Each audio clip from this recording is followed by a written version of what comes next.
നമ്മളെ ഉടമ്പടിയിൽ എപ്പോഴും നമ്മൾ ശ്രദ്ധിക്കേണ്ടത്, നമുക്കറിയാം എപ്പോഴും അച്ഛൻ പറയുന്നതാണ്, ഇടയ്ക്ക് ഞാൻ റിപ്പീറ്റ് ചെയ്യാറുണ്ട്. സാധാരണ എൻ്റെ ഒരു പോളിസി അനുസരിച്ച് പറഞ്ഞത് പിന്നെ പറയത്തില്ല. ചില കാര്യങ്ങൾ നിങ്ങൾക്ക് പറയുന്നതിൻ്റെ കാരണം ഈ ഓഡിയൻസ് എപ്പോഴും ഇപ്പോൾ 90 ദിവസമോ അല്ലെങ്കിൽ ഉടമ്പടി രണ്ടാമത് പുതുക്കിയോ മൂന്നാമത് പുതുക്കി കഴിയുമ്പോഴേ ചില ആൾക്കാർ ഉടമ്പടി 90 ദിവസം കഴിയുമ്പോൾ നമുക്ക് അവിടെ വിഷയത്തിൻ്റെ മേൽ ഒരു ഘട്ടം കഴിഞ്ഞിട്ടുണ്ടെങ്കിലും അവർക്കിനി പഴയ തീവ്രമായ സ്നേഹത്തോടെ ഉടമ്പടി ചെയ്യാൻ പറ്റുന്നില്ല എന്ന് കണ്ടാൽ ചിലർ ഉടമ്പടി സ്കിപ്പ് ചെയ്യുന്നുണ്ട്. അപ്പോൾ പക്ഷേ പുതിയ ആൾക്കാർ ഉടനെ ഉടമ്പടിയിലേക്ക് വരും. ഇപ്പോൾ ഇന്നലെ ഒരു സാധാരണ ദിവസം തന്നെ ഒരു 300-350 പേര് പുതുതായിട്ട് ഉടമ്പടി എടുക്കും. അസാധാരണ ദിവസം എന്ന് പറയുന്ന പബ്ലിക് ഹോളിഡേ ഒക്കെ വരുമ്പോൾ ചിലപ്പോൾ 1000 പേര് ഉടമ്പടി എടുക്കും ലീവ് കാലത്ത്. അപ്പോൾ പുതിയ ആൾക്കാർ ഒത്തിരി ഉടമ്പടിയിലേക്ക് വരുന്നുണ്ട്. അപ്പോൾ അതുകൊണ്ടാണ് അച്ഛന് ചിലത് റിപ്പീറ്റ് ചെയ്യണത്, അത് ആവർത്തിക്കും. കാര്യം പുതിയ ആൾക്കാർക്ക് അറിയത്തില്ലല്ലോ പഴയ കാര്യങ്ങൾ. അപ്പോഴും നിങ്ങളെ പുതിയ ആൾക്കാർ പഴയ ആൾക്കാർ വിചാരിക്കും അച്ഛൻ പറഞ്ഞത് തന്നെയാണല്ലോ പിന്നെയും പറയണമെന്ന്. പക്ഷെ പറയാതിരിക്കാൻ പറ്റത്തില്ല, അതാണ് അവസ്ഥ. കാര്യം ഫ്രഷ് ഹാൻഡ്സ് ഇങ്ങനെ ഒത്തിരി ഉണ്ട്. എപ്പോഴും നമ്മൾ ശ്രദ്ധിക്കേണ്ടത്, നമുക്ക് ഈ മൊബൈലിൻ്റെ ഒരു കാലമായത് കാരണം ഭയങ്കരമായൊരു അനുഗ്രഹം വന്നിട്ടുണ്ട്. നമുക്ക് തന്നെ ഇത് വീണ്ടും കേട്ടത് തന്നെ പിന്നെയും കേൾക്കാൻ പറ്റും. അത് വലിയൊരു അനുഗ്രഹമാണ് അല്ലേ? യൂട്യൂബിൽ കേട്ടത് തന്നെ വീണ്ടും നമുക്ക് കേൾക്കാൻ പറ്റും. വലിയ ചിലവില്ലാതെ ബുദ്ധിമുട്ടില്ലാതെ കേൾക്കാൻ പറ്റും.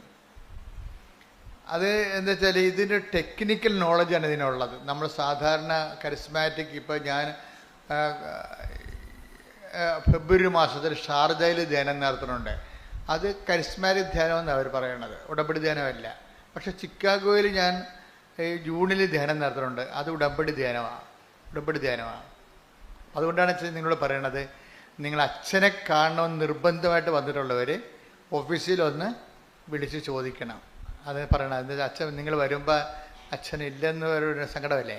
ഞാനങ്ങനെ ഒന്നും പുറത്ത് പോകത്തില്ല. എല്ലാവരും വിളിക്കുമ്പോൾ ഞാൻ പറയും ഒരു രാജ്യത്തിൽ ഒരു ധ്യാനം എന്നാൽ അതാ പോളിസി. ഒരു രാജ്യത്തിലൊരു ധ്യാനം. ഇപ്പം മെയ് മാസത്തിൽ ബ്രിട്ടനിൽ ധ്യാനമുണ്ട്. അപ്പോൾ ആ രാജ്യത്ത് പിന്നെ പോകത്തില്ല. ഒത്തിരി പേര് വിളിക്കും, പോകത്തില്ല. അതിൻ്റെ കാരണം കൃപാസനത്തിൽ ആണല്ലേ അമ്മ പ്രത്യക്ഷപ്പെട്ടത്. അപ്പം നമുക്കിങ്ങനെ ലോകം മുഴുവൻ പോകാൻ പറ്റത്തില്ല. പിന്നെ ചില രാജ്യങ്ങളിലൊക്കെ ചെന്ന് സുവിശേഷം അറിയിക്കുമ്പോൾ കർത്താവിൻ്റെ ലോകം മുഴുവനും പോയി എല്ലാ സൃഷ്ടികളോടും സുവിശേഷം പ്രസംഗിക്കുക. അപ്പം സുവിശേഷ പ്രഭാഷണത്തിൻ്റെ ഒരു പ്രത്യേകതയാണ്, പ്രത്യേക ഉടമ്പടി എന്ന് പറയണത് ഇവിടെ മാത്രമല്ലേ ഉള്ളൂ. ഇപ്പോൾ ഫിലാഡൽഫിയയിൽ നിന്ന് ഇപ്പോൾ അച്ഛൻ അവിടെ നിന്ന് വിളിച്ചിട്ട് പറഞ്ഞു 1000 പേരുടെ ഉടമ്പടി ജൂൺ മാസത്തിൽ അച്ഛൻ ചിക്കാഗോയിൽ വരുമ്പോൾ എടുക്കാമെന്ന് പറഞ്ഞു. അവിടെ ഫിലാഡൽഫിയ അത്രയും ആൾക്കാർ സെറ്റാണ്. അപ്പം അങ്ങനെ എന്താ വിഷയം എന്ന് പറയണത്, അങ്ങനെ എല്ലായിടത്തും അങ്ങനെ പോകത്തില്ല. ഒരു സ്റ്റേറ്റാണത്. അങ്ങനെ ആ സ്റ്റേറ്റിൽ ചിലപ്പോൾ പോകും. അപ്പോൾ ഒരു മാസത്തിൽ തന്നെ 2 മാസം കൂടുമ്പോഴേ അങ്ങനെ പുറത്ത് പോകത്തുള്ളൂ. അതുകൊണ്ട് നിങ്ങൾ വിചാരിക്കരുത് അച്ഛൻ ഇവിടെ ഉണ്ടാകത്തില്ല എന്നുള്ള ആ ഒരു സംഭവമില്ല. ഒന്നാമത്തെ എനിക്ക് പണം ആവശ്യമില്ല, അതാണ് മെയിൻ സംഭവം. ഇപ്പോൾ പബ്ലിക്കായിട്ടല്ലേ, ഓൺലൈനിലല്ലേ പറയണം പണം ആവശ്യമില്ലെന്ന്. പണം ആവശ്യമില്ല എന്നുള്ളത് ഓൺലൈനിലാണ് പറയണത്. ഇവിടെ എന്തെങ്കിലും വേണമെങ്കിൽ അമ്മയ്ക്ക് ആവശ്യമുണ്ടെങ്കിൽ അമ്മ അതിൻ്റെ നടപടിക്രമങ്ങളുമായിട്ട് മുന്നോട്ട് പോയിക്കൊള്ളൂ, നമുക്കൊന്നിനും കുറവില്ല. നമ്മൾ ദൈവികതയിലേക്ക് വന്നു കഴിഞ്ഞാൽ ഈ വിഷയങ്ങൾക്കെല്ലാം ദൈവികമായ ഒരു അനുഭവ തലമാണുള്ളത്, അല്ല മാനുഷിക അനുഭവ തലങ്ങളല്ല. ഈ വിഷയങ്ങളൊക്കെ എല്ലാം ആവശ്യമില്ലാത്ത അറ്റാച്ച്മെൻറ്റുകൾ, വ്യക്തികളോട് അറ്റാച്ച്മെൻ്റ് ഒന്നുമില്ല. ഒരു വ്യക്തിയെയും പ്രൈവറ്റായിട്ട് പേഴ്സണലായിട്ട് കാണത്തില്ല. ആരെയും ഒരു പ്രത്യേക താല്പര്യത്തോടു കൂടി അവരുടെ എന്തെങ്കിലും പ്രയോജനം നമുക്ക് ഉണ്ടാകുമെന്ന് വിചാരിച്ചുകൊണ്ട് അവരുമായിട്ട് പ്രത്യേകിച്ച് ചങ്ങാത്തം അങ്ങനെ പരിപാടിയൊന്നും ഇല്ല. ഞാൻ ഓപ്പണായിട്ടൊന്നും നിൽക്കണില്ലേ. ആധ്യാത്മിക ജീവിതം എന്ന് പറയുന്നത് ഒരു നിലപാടാണ്. ദൈവത്തിന് എപ്പോഴും നമ്മളെ സോഷ്യൽ ഓഡിറ്റിംഗ് എന്ന് പറഞ്ഞ പോലെ ഒരു ഡിവൈൻ ഓഡിറ്റിംഗ് നടന്നു കഴിഞ്ഞാൽ നമ്മൾ ദൈവത്തിൻ്റെ പക്ഷത്ത് 100% ഉണ്ടെന്ന് ദൈവത്തിന് മനസ്സിലാകണം. മനസ്സിലായില്ലേ? ഒരു ഡിവൈൻ, ഇപ്പോൾ സോഷ്യൽ ഓഡിറ്റിംഗ് പോലെ ഒരു ഡിവൈൻ ഓഡിറ്റിംഗ് വന്നു കഴിഞ്ഞാൽ നമ്മൾ 100%, 95% 100% ദൈവത്തിൻ്റെ പക്ഷത്താണെന്ന് ആർക്ക് മനസ്സിലാകണം? ദൈവത്തിന് മനസ്സിലാകണം. മനുഷ്യന് മനസ്സിലാകണമല്ല പ്രശ്നം. മനുഷ്യൻ ചിലപ്പോൾ തെറ്റിദ്ധരിക്കും. അത് കുറച്ച് അവർ തന്നെ തിരുത്തും, അത് കഴിയില്ല. ഇനി തെറ്റിദ്ധരിക്കുന്ന ആൾക്കാർ കുറച്ച് കഴിയുമ്പോൾ മരിച്ചു പോകുമ്പോൾ അവിടെ തെറ്റിദ്ധാരണയും മരിച്ചു പോകും. ആധ്യാത്മിക ഇവാഞ്ചലിസ്റ്റ് എന്ന് പറഞ്ഞാൽ ഇങ്ങനെ ജീവിക്കുകയല്ലേ, കാലകാലങ്ങളോടും ദൈവതിരുസന്നിധിയിൽ ജീവിക്കുകയല്ലേ. അപ്പോഴേ ഒരു തലമുറയിൽ തെറ്റിദ്ധരിച്ചാൽ നമുക്ക് പ്രശ്നമില്ല. ആ തലമുറ വൈപ്പ് ഔട്ട് ചെയ്ത് പോകുമ്പോൾ തെറ്റിദ്ധാരണയും പോകും. പിന്നെ നിങ്ങളെന്തിനാ ആവശ്യമില്ലാത്ത പേടിക്കണേ? ഒരു തലമുറ, നിങ്ങളെ തെറ്റിദ്ധരിച്ച ഒരു തലമുറ ജീവിച്ചിരിക്കുന്നു. ആ തലമുറയ്ക്കുള്ള ടൈം എന്ന് പറയുന്നത് 20 കൊല്ലമോ 30 കൊല്ലമോ ആയിരിക്കും. നിങ്ങൾ തെറ്റിദ്ധരിക്കപ്പെടുന്ന കാലഘട്ടങ്ങളിൽ നിങ്ങൾ അതിനെ എങ്ങനെ ടാപ്പ് ചെയ്യുന്നു എന്നുള്ളതാണ്. നിങ്ങൾ തെറ്റിദ്ധരിക്കുന്ന കാലം, ഇപ്പം നിങ്ങളെ ഭർത്താവ് തെറ്റിദ്ധരിക്കുമോ? നിങ്ങളുടെ കയ്യിൽ നിങ്ങൾ നിഷ്കളങ്കയാണെന്ന് നിങ്ങൾക്കറിയാം, നിൻ്റെ ദൈവത്തിനും അറിയാം. പക്ഷെ ഭർത്താവ് തെറ്റിദ്ധരിക്കുകയാണ്. അപ്പം നിങ്ങളെന്താ ചെയ്യണം? നിങ്ങൾ എല്ലാ നാട്ടുകാരെ വീട്ടിൽ ഓരോ ബന്ധുക്കളെ സ്വന്തപ്പെട്ട പറയും, ഒന്ന് പറയേ, ഞാൻ ഇങ്ങനെ ഇത്രയും നിഷ്കളങ്കമായിട്ട് ജീവിച്ചിട്ടും ഞാനിങ്ങനെ കുരിശിൽ കയറുകയാണ് ജീവിതത്തിൽ. You should not talk to anybody. നിങ്ങൾ ഒരു മനുഷ്യന്മാരോട് ഇത് പറയേണ്ട കാര്യമില്ല. നിങ്ങൾ മനുഷ്യന്മാരോട് പറയുന്ന അനുസരിച്ചുകൊണ്ട് ഗ്രേസ് ടാപ്പിംഗ് നടക്കത്തില്ല. ഗ്രേസ് ടാപ്പിംഗ് എന്ന് പറഞ്ഞാൽ എന്താണ്? കൃപ ടാപ്പ്, റബ്ബർ ടാപ്പ് ചെയ്യത്തില്ലേ? റബ്ബർ നമ്മൾ വെളുപ്പിനെ 3 മണിക്ക് എഴുന്നേറ്റ് ആൾക്കാർ ടാപ്പിംഗ് തുടങ്ങത്തില്ലേ? അതുപോലെ ഗ്രേസ് ടാപ്പിംഗ് ഉണ്ട്. ഇപ്പോൾ ഒരു തെറ്റിദ്ധാരണയുടെ നിഴലിലാണ് നിങ്ങൾ നിൽക്കുന്നത്. അപ്പോൾ എന്താ ചെയ്യേണ്ടത്? ടാപ്പിംഗ് ടൈം ആണെങ്കിൽ എപ്പോഴും സൈലൻ്റ് ആയിരിക്കും. ടാപ്പിംഗ് ടൈമിൽ എന്താണ്? ഇപ്പോൾ റബ്ബർ ടാപ്പ് ചെയ്യുന്ന ആൾക്കാർ ബഹളം ഉണ്ടാക്കി നാട്ടുകാരെ വിളിച്ച് കൂട്ടിയൊക്കെയാണ് പറഞ്ഞത്. അല്ല, അതൊരു സൈലൻ്റായിട്ട് അവരും റബ്ബർ മരവും തമ്മിലുള്ള ബന്ധമേ ഉള്ളൂ, വേറെ ആരും അവിടെ ഇല്ല. റബ്ബർ മരവും അവരും തമ്മിലുള്ള ബന്ധമേ ഉള്ളൂ. അത് ചിലപ്പോൾ ഇരുട്ടത്തായിരിക്കും, സൈലൻ്റ് ആയിരിക്കും ചെയ്യണതല്ല. ടാപ്പിംഗ് ടൈം എപ്പോഴും സൈലൻ്റാണ്, നിശബ്ദത. അമ്മ എപ്പോഴും അങ്ങനെയാണ്.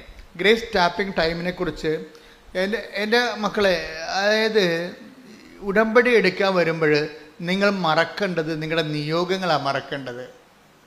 നിങ്ങൾ എപ്പോഴും ഓർത്തുകൊണ്ടിരിക്കുന്നത് അതാണ് എൻ്റെ കുഴപ്പം. നിങ്ങൾ ഉടമ്പടി എടുക്കാൻ വരുമ്പോൾ ആദ്യം മറക്കേണ്ടത് എന്താണ്? നിങ്ങളുടെ നിയോഗങ്ങൾ മറന്നു കളയണം. എന്താ കാര്യം? അത് നമ്മുടെ വിഷയമല്ലാത്തത് കൊണ്ടാണ്. വൺസ് നമ്മൾ കർത്താവിൻ്റെ പരിശുദ്ധ അമ്മയുടെ കൈകളിൽ കൊടുത്തു, ഈശോനെ ഏൽപ്പിക്കാൻ പറഞ്ഞ് ശ്രദ്ധിച്ചു കഴിഞ്ഞാൽ പിന്നെ ആ വിഷയം നമ്മുടെ അല്ല. പിടിയില്ലേ? നമ്മളൊരിക്കലും ആ വിഷയം എഴുതി ടൈപ്പ് ചെയ്ത് അമ്മയുടെ കൊടുത്തു, അമ്മ 6 കാര്യമുണ്ട്. 6 അല്ല കേട്ടോ അമ്മേ, 10-60 കാര്യമുണ്ട്, ഇപ്പം 6 അല്ല എഴുതാൻ പാടുള്ളൂ എന്ന് പറയുമ്പോൾ നിൻ്റെ നീ അത് കൊടുക്കുമ്പോൾ തന്നെ ആ വിഷയം ടേക്കപ്പ് ചെയ്തു. പിന്നെ നീ ആ വിഷയത്തെക്കുറിച്ച് അപരാധി കൊള്ളരുത്.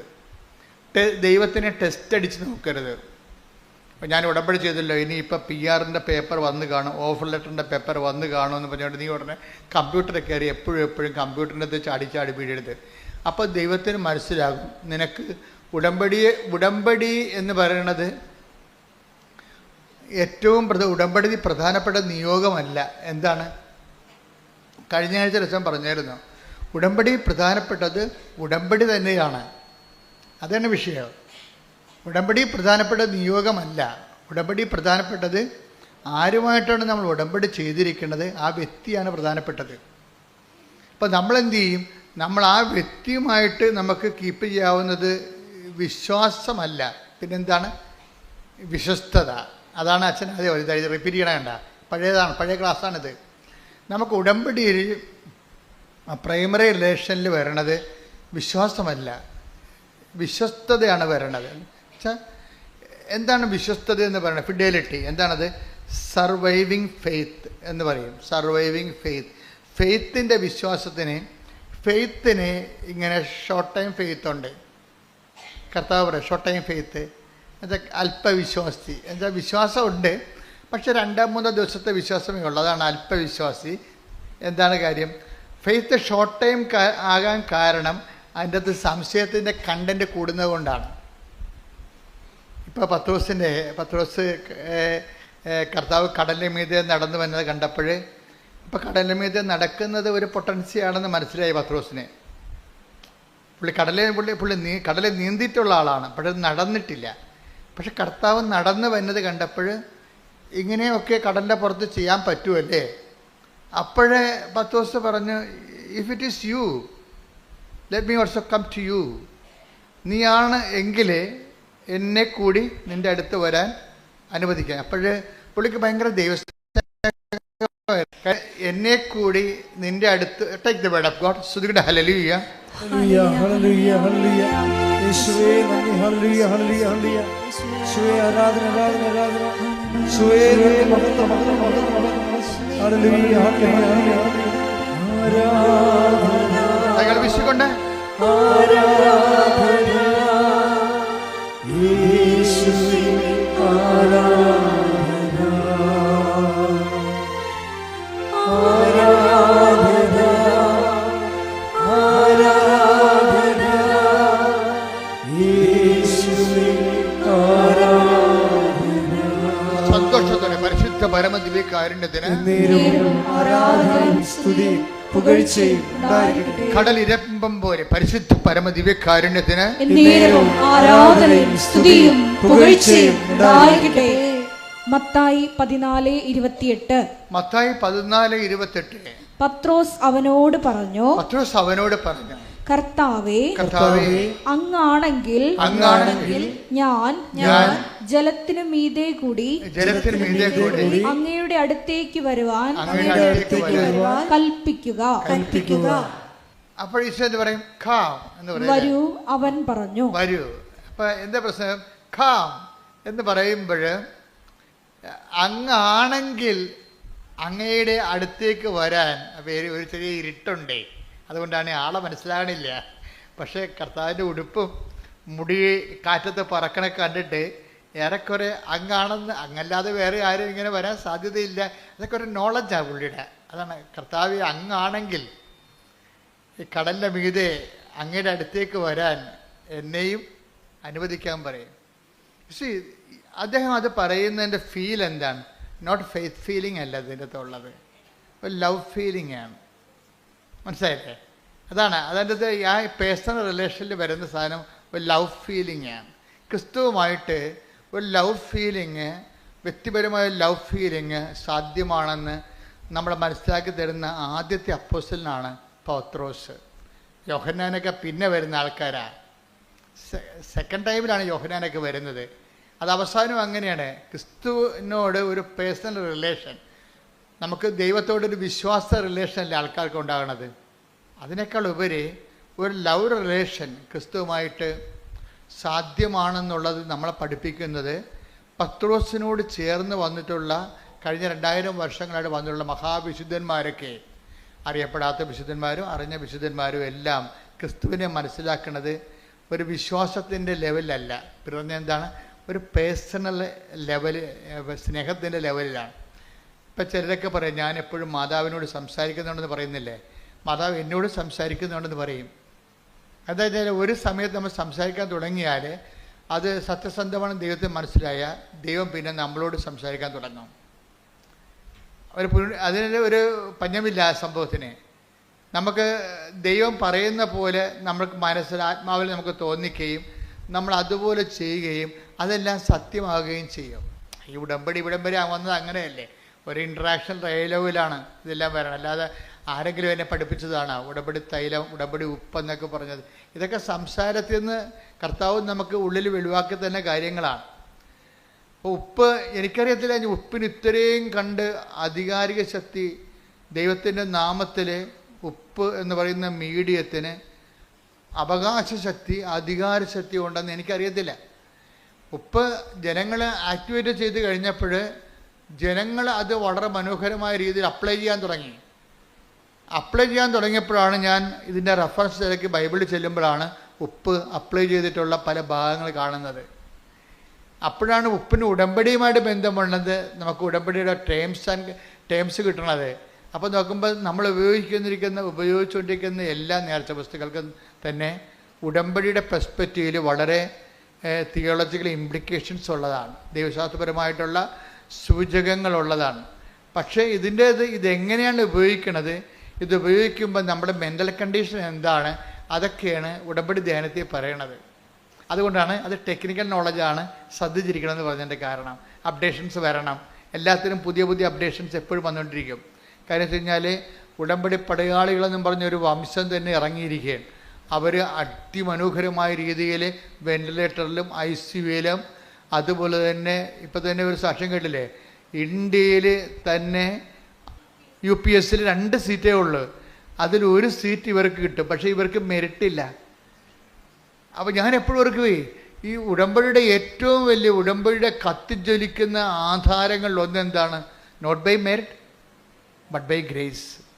ഇത് എല്ലായിടത്തും ആപ്ലിക്കേറ്റാണ്. ഇത് ഇതിന് ഫണ്ടമെൻ്റൽ പ്രിൻസിപ്പിൾ. ഉടമ്പടി ഇത്രയും ജ്വലിക്കാൻ കാര്യം ഇതിൻ്റെ ഫണ്ടമെൻ്റൽ പ്രിൻസിപ്പിളാണ്. എന്താണ്?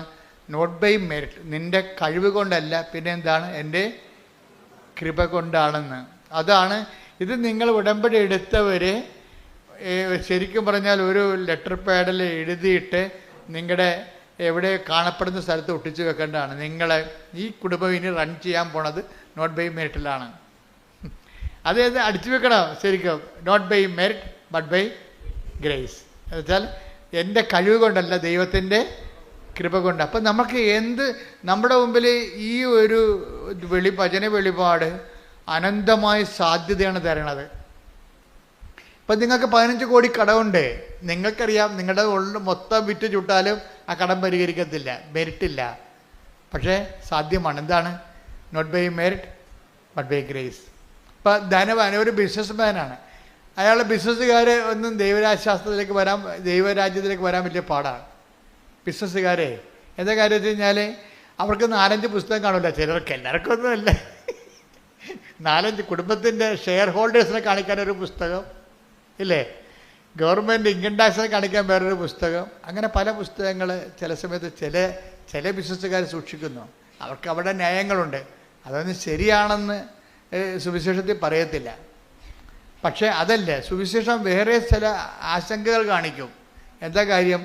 നീ ഇങ്ങനെ ബിസിനസ് പരമായിട്ടുള്ള ചില നിലപാടുകൾ എടുക്കും. അതല്ല ടാക്ടിക്സോ, അതിൻ്റെ അകത്ത് ബിസിനസ് പ്രൂഡൻസൊക്കെ ഉണ്ട്. ബിസിനസ് പ്രൂഡൻസ്, അതിനല്ലേ CA ഒക്കെ ഇരിക്കണത്. ബിസിനസ് പ്രൂഡൻസ് പറഞ്ഞു കൊടുക്കാൻ വേണ്ടി ഇരിക്കുകയാണ്. ശുദ്ധഗതിക്ക് പോയി തലവെച്ച് കൊടുത്ത് തലഞ്ഞൊട്ടിക്കൊണ്ട് സർക്കാർ പോകാതിരിക്കാൻ വേണ്ടി അവർ ചില CA അവരുടെ രീതിയിലുള്ള ചില ബിസിനസ് പ്രൂഡൻസ് പറഞ്ഞു കൊടുക്കും. ബിസിനസ് പ്രൂഡൻസാണ്. അപ്പം അല്ല സർക്കാരിനെ പറ്റിക്കലല്ല, പ്രൂഡൻസ് പറഞ്ഞു കൊടുക്കണതാണ്. അപ്പോൾ സർക്കാരിനെ പറ്റിക്കരുത്, അത് പാപമാണ്. പക്ഷെ അതല്ല, ബിസിനസ് പ്രൂഡൻസ് പറഞ്ഞു കൊടുക്കും. പക്ഷെ ചെന്നാൽ ചില ആൾക്കാർ ചില അതിക്രമങ്ങൾ ഇതിൻ്റെ ക്രമം തെറ്റിയ കാര്യങ്ങൾ കാണിക്കും. അപ്പോൾ ചിലർ ചോദിക്കും, ഒരിക്കൽ വിജയകുമാറിനോട് ചോദിച്ചു, വിജയകുമാറെ ഇത് നിങ്ങളുടെ ഈ ബിസിനസ്സും നിങ്ങളുടെ ഈ സുവിശേഷ പ്രവർത്തനവുമായിട്ട് ഇതെങ്ങനെ ശരിയാവുമെന്നിരിക്കും. ഞാൻ ചിലയിടത്തൊക്കെ ചെന്നപ്പോൾ അദ്ദേഹമായിട്ട് കാനഡയിലോ എവിടെയോ ധ്യാനിപ്പിച്ചപ്പോൾ അവിടുത്തെ ആൾക്കാർ ചോദിച്ചാണ്, വിജയകുമാർ സാർ ഇതെങ്ങനെയാണ് ഈ ബിസിനസ്സും ഇവാഞ്ചലൈസേഷനും സുവിശേഷ പ്രവർത്തനവുമായിട്ട് ശരിയാകണത്? എന്താണ്? ധനവാൻ സ്വർഗരാജ്യത്തിൽ പ്രവേശിക്കുന്നത് ഒട്ടകം സൂചിക്കുക. അതാണ് അവർ പാര വെച്ച് സ്നേഹപൂർവ്വം ഒരു സ്നേഹപ്പാര വെച്ചതാണ് അവരെ. ടേക്ക് ദ ബെഡക്കോട്ട് ശ്രുതിക്കട്ടെ. ഹല്ലേലൂയ. മത്തായി 19:24. മത്തായി 19:24. വീണ്ടും ഞാൻ നിങ്ങളോട് പറയുന്നു, ധനവാൻ സ്വർഗരാജ്യത്തിൽ പ്രവേശിക്കുന്നതിനേക്കാൾ എളുപ്പം ഒട്ടകം സൂചിക്കുഴയിലൂടെ കടക്കുന്നതാണ്. അപ്പോഴേ ഇത് ചോദിച്ചപ്പോൾ വിജയകുമാർ സാർ, അങ്ങനെയാണെങ്കിൽ നിങ്ങൾ സുവിശേഷം പ്രസംഗിക്കുന്ന നിങ്ങളെ പൗലോസപ്പോസ്തലൻ പറഞ്ഞിട്ടുണ്ടല്ലോ, ഞങ്ങൾ തന്നെ സുവിശേഷം പ്രസംഗിക്കുന്ന ഞങ്ങൾ തന്നെ പരിത്യജിക്കാതിരിക്കാൻ വേണ്ടി എടുക്കേണ്ട സുവിശേഷ നടപടികളെക്കുറിച്ച് പറഞ്ഞിട്ടുണ്ടല്ലോ. അപ്പോൾ വിജയകുമാർ സാർ പറഞ്ഞ് ഏറ്റവും വലിയ നടപടി ദൈവത്തിൻ്റെ കൃപയാണെന്ന്. വളരെ പ്രൂഡൻ്റ് ആൻസറാണ് കൊടുത്തത്. ഏറ്റവും വലിയ എന്താ കാര്യം? അതിൻ്റെ താഴെ ഉള്ളത് വായിക്കാൻ പറഞ്ഞു വിജയകുമാർ. എന്താണ്? 19:26. അതിന് താഴെ ഉണ്ടാകും. 19:26. യേശു അവരെ നോക്കി പറഞ്ഞു, മനുഷ്യർക്കിത് അസാധ്യമാണ്, എന്നാൽ ദൈവത്തിന് എല്ലാം സാധ്യമാണ്. ഞാൻ അവിടുത്തെ വിജയകുമാറിന് ഇത്തരം പ്രൂഡൻസ് അങ്ങനെ കിട്ടിയെന്ന്. മനുഷ്യർക്ക് ഇത് അസാധ്യമാണ്. ഇപ്പം നമ്മൾ എന്ത് സംഭവം ചെയ്താലും ചില കാര്യങ്ങൾ മനുഷ്യർക്ക് അസാധ്യമായിട്ട് വരും. നമ്മൾ നോക്കുമ്പോൾ നമ്മുടെ മുമ്പിൽ ഒത്തിരി അസാധ്യതകളാണ് കിടക്കുന്നത് നമ്മുടെ മുമ്പിൽ. അപ്പോൾ അസാധ്യമായ കാര്യം നമ്മൾ എന്ത് ചെയ്യും? അപ്പോഴെന്താ ചെയ്യണം? ബൈബിൾ പറയും എന്താണ്? നോട്ട് ബൈ മെറിറ്റ് അല്ലെങ്കിൽ സാധ്യമല്ലെങ്കിൽ. മനുഷ്യർക്ക് സാധ്യമായതിനെയാണ് ബൈബിൾ മെറിറ്റ് എന്ന് പറയണത്. മനുഷ്യർക്ക് സാധ്യമായ കാര്യങ്ങളാണ് മെറിറ്റ് എന്ന് പറയണത്. പക്ഷേ മനുഷ്യർക്ക് സാധ്യമല്ലാത്ത കാര്യങ്ങളുണ്ട്. പക്ഷെ സാധ്യമാക്കാതെ മുന്നോട്ട് പോകാതിരിക്കാനും പറ്റത്തില്ല. അതിനെന്ത് ചെയ്യും? അടുത്ത പ്രൊവിഷൻ എന്താണ്? ദൈവത്തിനല്ല. ആ വചനം എത്രയാണ്? മത്തായി 19:26. മത്തായി 19:26. മനുഷ്യർക്ക് അത് സാധ്യമല്ല, അസാധ്യമാണ്, പക്ഷെ ദൈവത്തിനെല്ലാം സാധ്യമാണ്. അപ്പൊ ദൈവത്തിന് അനന്ത സാധ്യതയെ ടാപ്പിങ്ങിലാണ് ഈ ഉടമ്പടി പ്രയോഗം വെച്ചിരിക്കുന്നത്. നമ്മളൊരു പ്രാർത്ഥനാ ജീവിതത്തിൽ നിന്ന് നമ്മൾ ഉടമ്പടി ജീവിതത്തിലേക്ക് നമ്മൾ ഷിഫ്റ്റ് ചെയ്യാൻ, ശരിക്കും പറഞ്ഞാൽ ഒരു യു ടേൺ എടുക്കണ പോലെയുള്ള ഒരു മാറ്റമുണ്ട്. ചില ആൾക്കാർ യു ടേൺ ഒന്നും എടുക്കത്തില്ല, ഉടമ്പടി എടുത്താൽ ആ നേരെ തന്നെ പോകും അങ്ങോട്ട്. ഉടമ്പടി എടുക്കുമ്പോൾ പ്രാർത്ഥനാ ജീവിതത്തിൽ നേരെ യൂക്കട്ടൊക്കെ എടുക്കുകയാണ് നമ്മൾ. എന്താ കാര്യം? പ്രാർത്ഥനാ ജീവിതം കൊണ്ട് മാത്രം ദൈവത്തോട് ഉള്ള ബന്ധവുമായിട്ട് മുന്നോട്ട് പോകാൻ പറ്റത്തില്ല. ഒരു പരിധി കഴിഞ്ഞാൽ പറ്റത്തില്ല. നിങ്ങൾ പ്രാർത്ഥനയിൽ ആശ്രയിച്ചുകൊണ്ട് മാത്രം നിങ്ങൾക്ക് ദൈവവുമായിട്ട് റിലേഷൻസ് മെയിൻറ്റെയിൻ ചെയ്യാൻ പറ്റത്തില്ല. അതുകൊണ്ടാണ് കാലാവസ്ഥ വ്യതിയാനങ്ങൾ ഉണ്ടാകുന്നത്. കാലാവസ്ഥ വ്യതിയാനങ്ങൾ ഇപ്പം എന്താ പറയുന്നത്? ക്ലൈമറ്റ് ചേഞ്ച് എന്ന് പറയത്തില്ലേ? ക്ലൈമറ്റ് ചേഞ്ച് ഇപ്പോഴത്തെ ന്യൂനമർദ്ദവും കാര്യവുമല്ല, ആധ്യാത്മിക ജീവിതത്തിലാണ് യഥാർത്ഥ ക്ലൈമറ്റ് ചേഞ്ച് ഉള്ളത്. ക്ലൈമറ്റ് ചേഞ്ചിൻ്റെ ഉദ്ദേശം ഈ മെരിറ്റിൽ നിന്ന് ഗ്രേസിലേക്കുള്ള ഒരു പാരഡൈം ഷിഫ്റ്റ് ചെയ്യും. വെച്ചാൽ നമ്മുടെ വളർച്ചയുടെ ഒരു ഘട്ടത്തിലാണ് നമ്മൾ നേരെ പോയി നമ്മളെ പെട്ടെന്ന് യു ടേൺ എടുക്കാൻ പറയും. എന്താ കാര്യം? ലക്ഷ്യസ്ഥാനത്ത് എത്തുന്നതിന് വേണ്ടിയുള്ള ഒരു അധിക പരിശ്രമ സ്ഥലമാണിത്. അപ്പം അതുകൊണ്ട് ഈ പ്രാർത്ഥനാ ജീവിതം മാത്രം ചില പറഞ്ഞല്ലേ എന്തിനാണ് ഇപ്പം കരസ്മാരിക് ധ്യാനം ഇറങ്ങിയെങ്കിലും 50 കൊല്ലം കേരളത്തിലുണ്ടായിരുന്നു, ഇപ്പോഴും ഉണ്ട്. പക്ഷേ അപ്പോഴും കേരളത്തിലെ ഒരു 55% കുടുംബങ്ങൾ അതിലേക്ക് വന്നിട്ടില്ലായിരുന്നു. ഉടമ്പടി വന്നപ്പോഴേ ഒരു 70% ഇപ്പോൾ ആയിട്ടുണ്ട്. എന്താ കാര്യം വെച്ചാൽ കരിസ്മാറ്റിക്കാർ 50 കൊല്ലവും കൂടി ആ പുതിയ പദ്ധതിയിലേക്ക് വരാതിരുന്ന ആൾക്കാരും ഉടമ്പടിയിലോട്ട് വന്നു. അത് അതായത് ഉടമ്പടിക്കുണ്ടായിരുന്ന ഒരു ഗുണം അതാണ്. കാര്യം കരിസ്മാറ്റിക് മേഖല 50 കൊല്ലം ഈ കേരള മണ്ണിൽ വളരെ ശക്തമായ രീതിയിൽ അടയാളങ്ങൾ സഹിതം പ്രവർത്തിച്ചിട്ടും അതിലേക്ക് വരാതിരുന്നവർക്കെയും ഉടമ്പടി പെട്ടെന്ന് കൊണ്ടുവന്നത്. കാര്യം ഒരു 6 ദിവസം ധ്യാനം കൊണ്ടല്ല കൊണ്ടത്, 4 മണിക്കൂർ ക്ലാസ് കൊണ്ടാണ് ഇവർ ടാപ്പ് ചെയ്ത് കൊണ്ടുപോകുന്നത്. ഇത് ദൈവജ്ഞാനത്തിലുള്ള കാര്യമാണ്, ഞാൻ ബുദ്ധി കൊണ്ട് ആലോചിച്ചതല്ല. ഇത് നമ്മൾ ദൈവമായിട്ട് സഞ്ചരിച്ച് കഴിയുമ്പോൾ ഇത് എല്ലാ കാര്യങ്ങൾക്കും അതിൻ്റെ ഷോർട്ട് കട്ടുകളുണ്ട്. ഞാൻ എൻ്റെ സഹോദരനോട് പറയണത്, നിങ്ങളെപ്പോഴും ഒരു പ്രത്യേക പ്രശ്നവുമായിട്ടാണ് ഉടമ്പടി ചെയ്യണത്. പക്ഷേ അത് നിങ്ങളുടെ പ്രശ്നമാണ്, ദൈവത്തിൻ്റെ പ്രശ്നം അല്ല. ഇത് ഉടമ്പടി ദൈവത്തിൻ്റെ പ്രശ്നമാക്കി മാറ്റണം. ദൈവത്തിൻ്റെ പ്രശ്നം എന്താ? നിങ്ങളുടെ വളർച്ചയാണ്. ദൈവത്തിന് ഒരു പ്രശ്നമേ ഉള്ളൂ. നമുക്ക് ഒത്തിരി പ്രശ്നമില്ലേ, പക്ഷേ ദൈവത്തിന് ഒറ്റ പ്രശ്നമേ ഉള്ളൂ. എന്താ പ്രശ്നം? എൻ്റെ സ്വർഗസ്ഥനായ പരിപൂർണനായിരിക്കുന്ന പോലെ നിങ്ങളും പരിപൂർണരായിരിക്കണം. സുവിശേഷ വിഹിതമായൊരു പരിപൂർണതയിലേക്ക് ഈ ജഡിക മനുഷ്യനെ ഷെയ്ക്ക് ചെയ്തിട്ട് ആന്തരിക മനുഷ്യനെ പുനർജീവിപ്പിച്ചെടുക്കുന്ന ദൈവരാജ്യത്തിൻ്റെ ഒരു പ്രശ്നമാണ് ദൈവത്തിനുള്ളത്. അപ്പം അതുകൊണ്ട് എപ്പോഴും ഉടമ്പടിയിലുള്ളവർ, കൂടുതൽ സാധ്യതയുള്ളവർ, ദൈവാഭിമുഖ്യങ്ങളുള്ളവർ, ഇപ്പം ചിലർ 90 ദിവസം കഴിയുമ്പോൾ അവസാനിപ്പിക്കണത്, ഇപ്പോൾ വയറ്റിപ്പഴപ്പ് മാത്രമാണ് നിങ്ങളുടെ ഉദ്ദേശം എന്നുണ്ടെങ്കിൽ 90 ദിവസം കൊണ്ട് അവസാനിപ്പിക്കുക. അപ്പോൾ ദൈവത്തിന് അറിയാം, ഇപ്പോൾ 90 ദിവസം കൊണ്ട് ഉടമ്പടി തീർന്നവരുടെ വയറ്റിപ്പഴപ്പ് IELTS പാസ്സാകുക അല്ലെങ്കിൽ വസ്തു വിൽക്കുക മാത്രമുള്ള ഒരു വയറ്റിപ്പഴപ്പ് പ്രശ്നം മാത്രമേ ഉള്ളൂ. പക്ഷേ ഉള്ള പ്രോബ്ലം എന്ന് വെച്ച് കഴിഞ്ഞാൽ നിങ്ങൾക്ക് നാളെ പ്രശ്നമുണ്ടാകും. വീണ്ടും നിങ്ങൾ ഉടമ്പടിയിലേക്ക് വരുമ്പോൾ നിങ്ങൾ ടാർഗറ്റഡ് ആവും. എന്താ കാര്യം? നിങ്ങൾ ദൈവത്തെ സമീപിക്കുന്നത് കേവലം വയറ്റിപ്പഴപ്പിന് വേണ്ടി മാത്രമാണെന്ന്. അത് നമ്മുടെ ലക്ഷ്യമാണത്, നമ്മുടെ കാര്യം നടക്കുക. പക്ഷേ ദൈവത്തിന് ഒരു ലക്ഷ്യമുണ്ട്. എന്താണത്? നിങ്ങൾ ദൈവത്തെ അറിഞ്ഞ് അവൻ്റെ നാമത്തിൽ, നിങ്ങൾ യേശുക്രിസ്തുവിനെ അറിയുകയും അവൻ്റെ നാമത്തിൽ, ഇപ്പം നമ്മൾ 17 യോഹന്നാൻ 17 നിങ്ങൾ സത്യം അറിയുകയും സത്യം നിങ്ങൾ സ്വതന്ത്രരാക്കുകയും ചെയ്യും. നിങ്ങൾ യേശുക്രിസ്തുവിനെ അറിയുകയും അവൻ്റെ നാമത്തിൽ നിത്യജീവൻ പ്രാപിക്കുകയും ചെയ്യണം. അതാണ് ദൈവത്തിൻ്റെ ലക്ഷ്യം. അപ്പം ദൈവത്തിൻ്റെ ലക്ഷ്യങ്ങളെന്ന് പറയണത് നിത്യജീവനുമായിട്ട് ബന്ധപ്പെട്ട വിഷയങ്ങളാണ് ഉള്ളത്. അപ്പം നിത്യജീവൻ ഒരു പ്രധാനപ്പെട്ട വിഷയമായിട്ട് അഭിഷേകമായിട്ട് കെട്ടിക്കഴിയുമ്പോഴാണ് ആൾക്കാർ ഉടമ്പടി ഇങ്ങനെ ചേഞ്ച് ചെയ്ത് മേടിക്കണത്. അവർ 5 ഉടമ്പടി 5 പുതുക്കും 6 പുതുക്കും. എന്നിട്ട് അവരെന്താ പറയണത്? ഞാൻ ഉടമ്പടി ജീവിതത്തിലാണെന്നാണ് പറയണത്. അവരെന്താ പറയണത്? ഉടമ്പടി. അപ്പോൾ അവർ 1 പുതുക്കി അവസാനിപ്പിക്കണില്ല. അവർ ഉടമ്പടി വയറ്റിപ്പിഴപ്പുള്ള ആൾക്കാർ മാത്രമേ 1 പുതുക്കി അവസാനിപ്പിക്കത്തുള്ളൂ. എന്താ വെച്ചാൽ അവർക്ക് ദൈവമല്ല പ്രശ്നം, പിന്നെ എന്താണ്? അവരുടെ നിയോഗമാണ് പ്രശ്നം. അപ്പോൾ നിയോഗം മാത്രം പ്രശ്നമുള്ളത്. അതുകൊണ്ടാണ് ഇപ്പോൾ എന്തുമാത്രം ആൾക്കാർ ഉടമ്പടി എടുത്തെങ്കിലും നമ്മുടെ യൂട്യൂബിലെ സബ്സ്ക്രിപ്ഷൻ നിൽക്കണ കണ്ടില്ലേ? അതാ എടുക്കണ രീതി അനുസരിച്ചേ നിൽക്കത്തുള്ളൂ. അത് കഴിഞ്ഞാൽ 90 ദിവസം കഴിയുമ്പോൾ പിന്നെ അവർ ചിലർ വിട്ടുപോകും. അതെന്ന് പറയണത് അവരുടെ ആ വസ്തു വിൽക്കുന്ന വിഷയത്തിന് മാത്രമാണ് അവർ ഉടമ്പടി എടുത്തിരിക്കുന്നത്. ദാറ്റ് മീൻസ് വിഷയബന്ധിയാണ്. അതിൻ്റെ ലക്ഷ്യം ദൈവമല്ല. ചില ആൾക്കാർ പുതുക്കി ആ ഉടമ്പടി ഒരു ജീവിത രീതിയായിട്ട് എടുക്കും. അതുകൊണ്ടാണ് അവർ സിൽവർ ഗ്രേയിലൊക്കെ വരണത്. അപ്പോൾ സിൽവർ ഗ്രേയിൽ വരുമ്പോൾ ചില സിൽവർ ഗ്രേക്കാർ ദൈവിക ലക്ഷ്യത്തിൽ എത്തിയിട്ടില്ല. അതുകൊണ്ടാണ് അവരുടെ സംഭവം പുതുക്കണ്ടെന്ന് ഞാൻ പറഞ്ഞിരിക്കുന്നത്. ചില സിൽവർ ഗ്രേക്കാരെന്ന് വെച്ച് കഴിഞ്ഞാൽ അവരിപ്പോഴും മകളെ പ്രസവിക്കണം, പെരക്കടാവിന് ഇംഗ്ലീഷ് മീഡിയത്തിൽ അഡ്മിഷൻ കിട്ടണം, ഇങ്ങനെയുള്ള ആദ്യം എന്താണ് അവിടെ എഴുതിയിരുന്നത് അത് തന്നെയാണ് ഇപ്പോഴും പറഞ്ഞുകൊണ്ട് നടക്കണം. അപ്പോൾ അവർ സിൽവർ ഗ്രേ ഇങ്ങനെ അറിയാതെ ആയിപ്പോയതാണ്. അവരുടെ ആധ്യാത്മിക ജീവിതം സിൽവർ ഗ്രേ ആയിട്ടില്ല.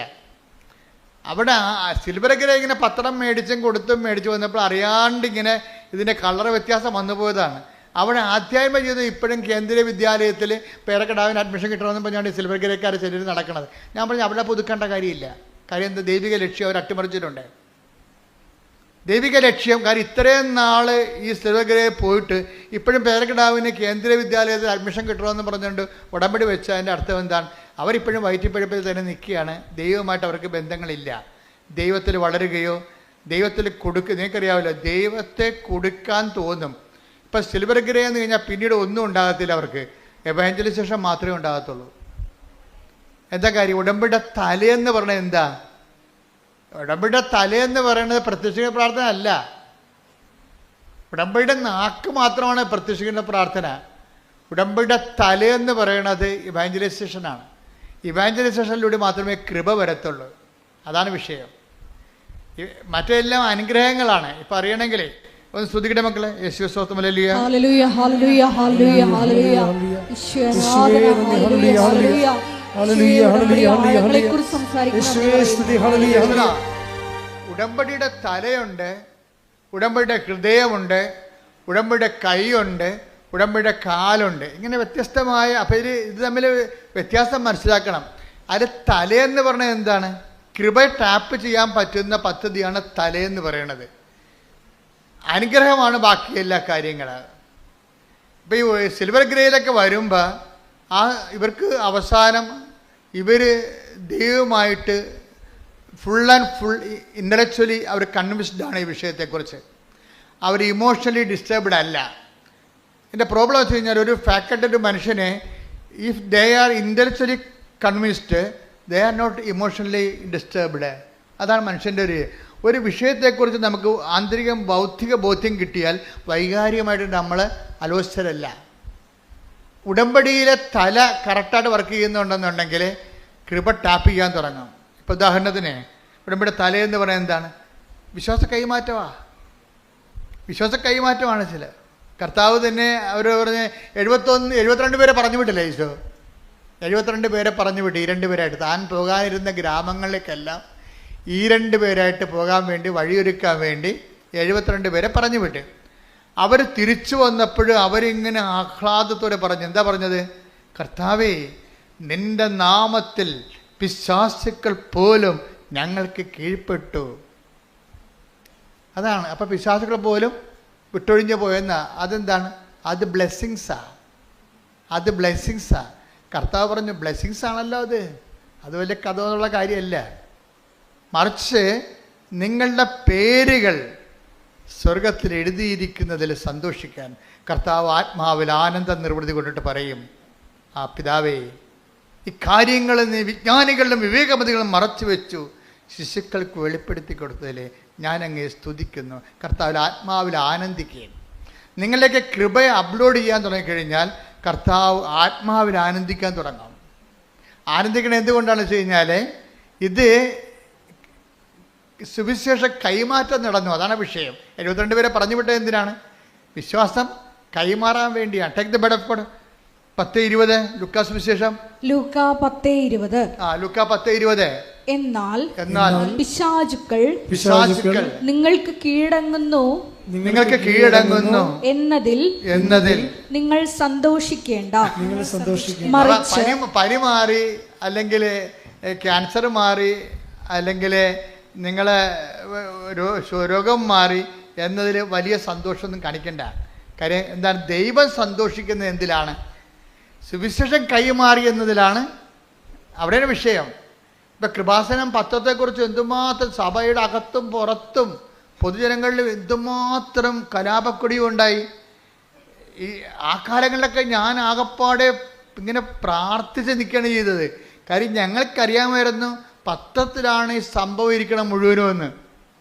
പക്ഷേ പത്രം പുറത്തിറങ്ങുമ്പോൾ പിശാച് പല്ലും നഖവും കൊണ്ടാണ് വന്നത്. എത്രയെത്ര വീഡിയോ ഇതിനെതിരെ ഇറങ്ങി. ഒരു മനുഷ്യൻ പോലും ഒന്നും ചെയ്തില്ല. എന്നിട്ടും ദോശ ചുട്ട് തിന്ന് ചമ്മന്തി അരച്ചെന്നൊക്കെ പറഞ്ഞുകൊണ്ട് നമ്മൾ അന്ധവിശ്വാസം പ്രചരിപ്പിക്കുന്നു. അച്ഛനെ അറസ്റ്റ് ചെയ്യണം, എന്തെല്ലാം പരിപാടിയാണ്. ഗവൺമെൻറ് നിയമം അന്ധവിശ്വാസം പ്രചരിപ്പിക്കുന്നതിനെതിരെ രാജസ്ഥാൻ ഗവൺമെൻറ് നടപടിയെടുത്തു. കൃപാസനത്തിൽ നടപടിയെടുക്കും. അങ്ങനെ പല്ലും നഖവും കൊണ്ട് പിശാച് 4 പാടുന്ന എളിക്കാൻ തുടങ്ങി. അതിൻ്റെ കൂടെ സഭയിലുള്ള ചില പുരോഹിതന്മാരും നമ്മൾക്കെതിരെ വന്നു. പല പള്ളികളിലൊക്കെ ഇത് ഒരു പുരോഹിതൻ കുറേ പത്രം കൊണ്ടുവന്നതിൻ്റെ പുറത്ത് അവരുടെ പള്ളി കൊടുത്ത പത്രമാണ് എന്നും പറഞ്ഞുകൊണ്ട് അത് മുഴുവൻ കൊണ്ടുവന്ന് ഇവിടെ ഇട്ടും പോയി. കൃപാസന വാതിക്കലിട്ടും പോയി. ഒന്നും വേണ്ടിയില്ല. ആരോടും പരിഭവമില്ല. ആരോടും ഒരു നിരസം പോലും ഇല്ല. ആ അച്ഛനെ കാണുമ്പോഴും അച്ഛനോട് ഗുഡ് മോർണിംഗ് പറഞ്ഞ് ഈശോമിശിഹായെ സ്തുതി പറഞ്ഞ് സന്തോഷത്തോടെ നമ്മൾ പെരുമാറും. എന്താ കാര്യം? നമ്മൾ ചെയ്യുന്ന ജോലി വിശ്വാസ കൈമാറ്റമാണ്. അത് നിങ്ങൾ എപ്പോഴും ഓർത്തേക്കണം.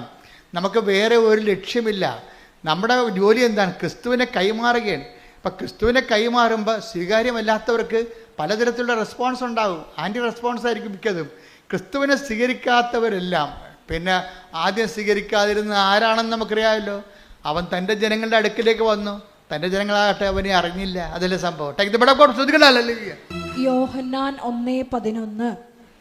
അവൻ സ്വജനത്തിന്റെ അടുത്തേക്ക് വന്നു, എന്നാൽ അവർ അവനെ സ്വീകരിച്ചില്ല. ഇത് സ്വാഭാവികമാണ്. ഇപ്പം നിങ്ങളുടെ ബന്ധുക്കളോ സഭയിലുള്ളവരോ ചില സമയത്ത് ക്രിസ്തുവിനെ സ്വീകരിക്കത്തില്ല. മറ്റൊരു മാർഗത്തിലൂടെ ക്രിസ്തുവിൻ്റെ സുവിശേഷം കൈമാറ്റം ചെയ്യപ്പെടുന്നുവെന്ന് കണ്ടു കഴിഞ്ഞാൽ റിജക്റ്റ് ചെയ്യപ്പെടും. അപ്പോൾ ഇത് ബുദ്ധിപരമായിട്ട് ആധ്യാത്മികത എന്ന് പറയുന്നത് ഒരു ഇൻ്റലിജൻ്റ് ബിസിനസ്സാണത്. ആധ്യാത്മികത എന്ന് പറയുന്നത്. അപ്പം നമ്മളെ ബുദ്ധിപരമായിട്ട് അവിടെ എന്ത് നിലപാടാണ് സ്വീകരിക്കേണ്ടത്? സൗമ്യതയായിരിക്കണം. അപ്പം നിങ്ങളെ എതിർക്കുന്നവരെ നിങ്ങൾ എതിർക്കരുത്. പൗലോസ് അപ്പോസ്തലൻ എല്ലാം പറഞ്ഞിട്ടുണ്ട്. നിങ്ങളെ എതിർക്കുന്നവരെ നിങ്ങൾ എതിർക്കരുത്. പിന്നെന്താണ്? അവരെ ആശീർവദിക്കുവിൻ. ആശീർവദിക്കുക മാത്രമേ ചെയ്യാവൂ. Take the word of God. ശ്രദ്ധിക്കട്ടെ. ഹല്ലേലൂയ, ഹല്ലേലൂയ, ഹല്ലേലൂയ. യേശുവേ നന്ദി, യേശുവേ സ്തുതി. ഹല്ലേലൂയ. അതായത് എപ്പോഴും നമ്മൾ ശ്രദ്ധിക്കേണ്ട ഒരു വിഷയം, ഇപ്പോൾ ഉടമ്പടി സിൽവർ ഗ്രേയിലേക്ക് വരുമ്പോൾ ഇതിൻ്റെ അകത്ത് 90% വിഷയവും കൃപയുമായി ബന്ധപ്പെട്ടതായിരിക്കണം. ഇപ്പോഴും അനുഗ്രഹവുമായി ബന്ധപ്പെട്ട് പേരക്കിടാവിനെ കേന്ദ്ര വിദ്യാലയത്തിൽ ചേർക്കാൻ വേണ്ടിയാണ് ഉടമ്പടി സിൽവർ ഗ്രേ ആക്കണമെന്നുണ്ടെങ്കിൽ ഞാൻ പറയും പുതുക്കി കൊടുക്കരുതെന്ന് പറയും. കാര്യം ചുമ്മാ വഴിയിട്ടപ്പോഴാണ് വിഷയം. അവർക്ക് ഇപ്പോഴും ബുദ്ധിയും ബോധവും വന്നിട്ടില്ല. ഉടമ്പടി എന്താണെന്ന് മനസ്സിലായിട്ടില്ല അവർക്ക്. പക്ഷേ ചിലരുണ്ട് സുവിശേഷ കൈമാറ്റം തന്നെ 90% സുവിശേഷ കൈമാറ്റത്. കാര്യം സുവിശേഷ ഇപ്പം നിങ്ങൾ സുവിശേഷവും നമ്മൾ ഒരുമിച്ച് പറഞ്ഞാൽ എന്താണ്? Not by merit but by grace. എന്താണ് ഇത് വർക്കൗട്ട് ചെയ്യണത്? എന്താണ്? നോട്ട് ബൈ മെറിറ്റ്, നമ്മുടെ യോഗ്യതയാലല്ല, പിന്നെ എന്താണ്? കൃപയാലാണ്. അപ്പോൾ നമ്മുടെ മുമ്പിലുണ്ടാകുന്ന ഓപ്ഷൻ എന്താണ് കൃപ? കൃപ എവിടെ നിന്ന് കിട്ടുമെന്നല്ലേ? അപ്പോൾ സിൽവർ ഗ്രേയിലുള്ള ആൾക്കാർ കൃപയായിരിക്കണം 90% അവരുടെ ആസ്പയർ ചെയ്യേണ്ടത്. കൃപ എവിടെ നിന്നാണ് കിട്ടണത്? നമ്മൾ കഴിഞ്ഞ ആഴ്ച കണ്ടില്ലേ? എന്താ കണ്ടത്? സുവിശേഷ കൈമാറ്റത്തിനാണ് കൃപയുള്ളത്. മറ്റെല്ലാം ബ്ലെസ്സിങ്സാണ് ഉള്ളത്. ഗ്രേസ് ഉള്ളത് വചന കൈമാറ്റത്തിനേ ഉള്ളു. കർത്താവിനെ ഒരു മനുഷ്യനെ കാണുമ്പോൾ കർത്താവിനെ കുറിച്ച് പറയാൻ വേണ്ടി നാക്ക് തരിക്കണം.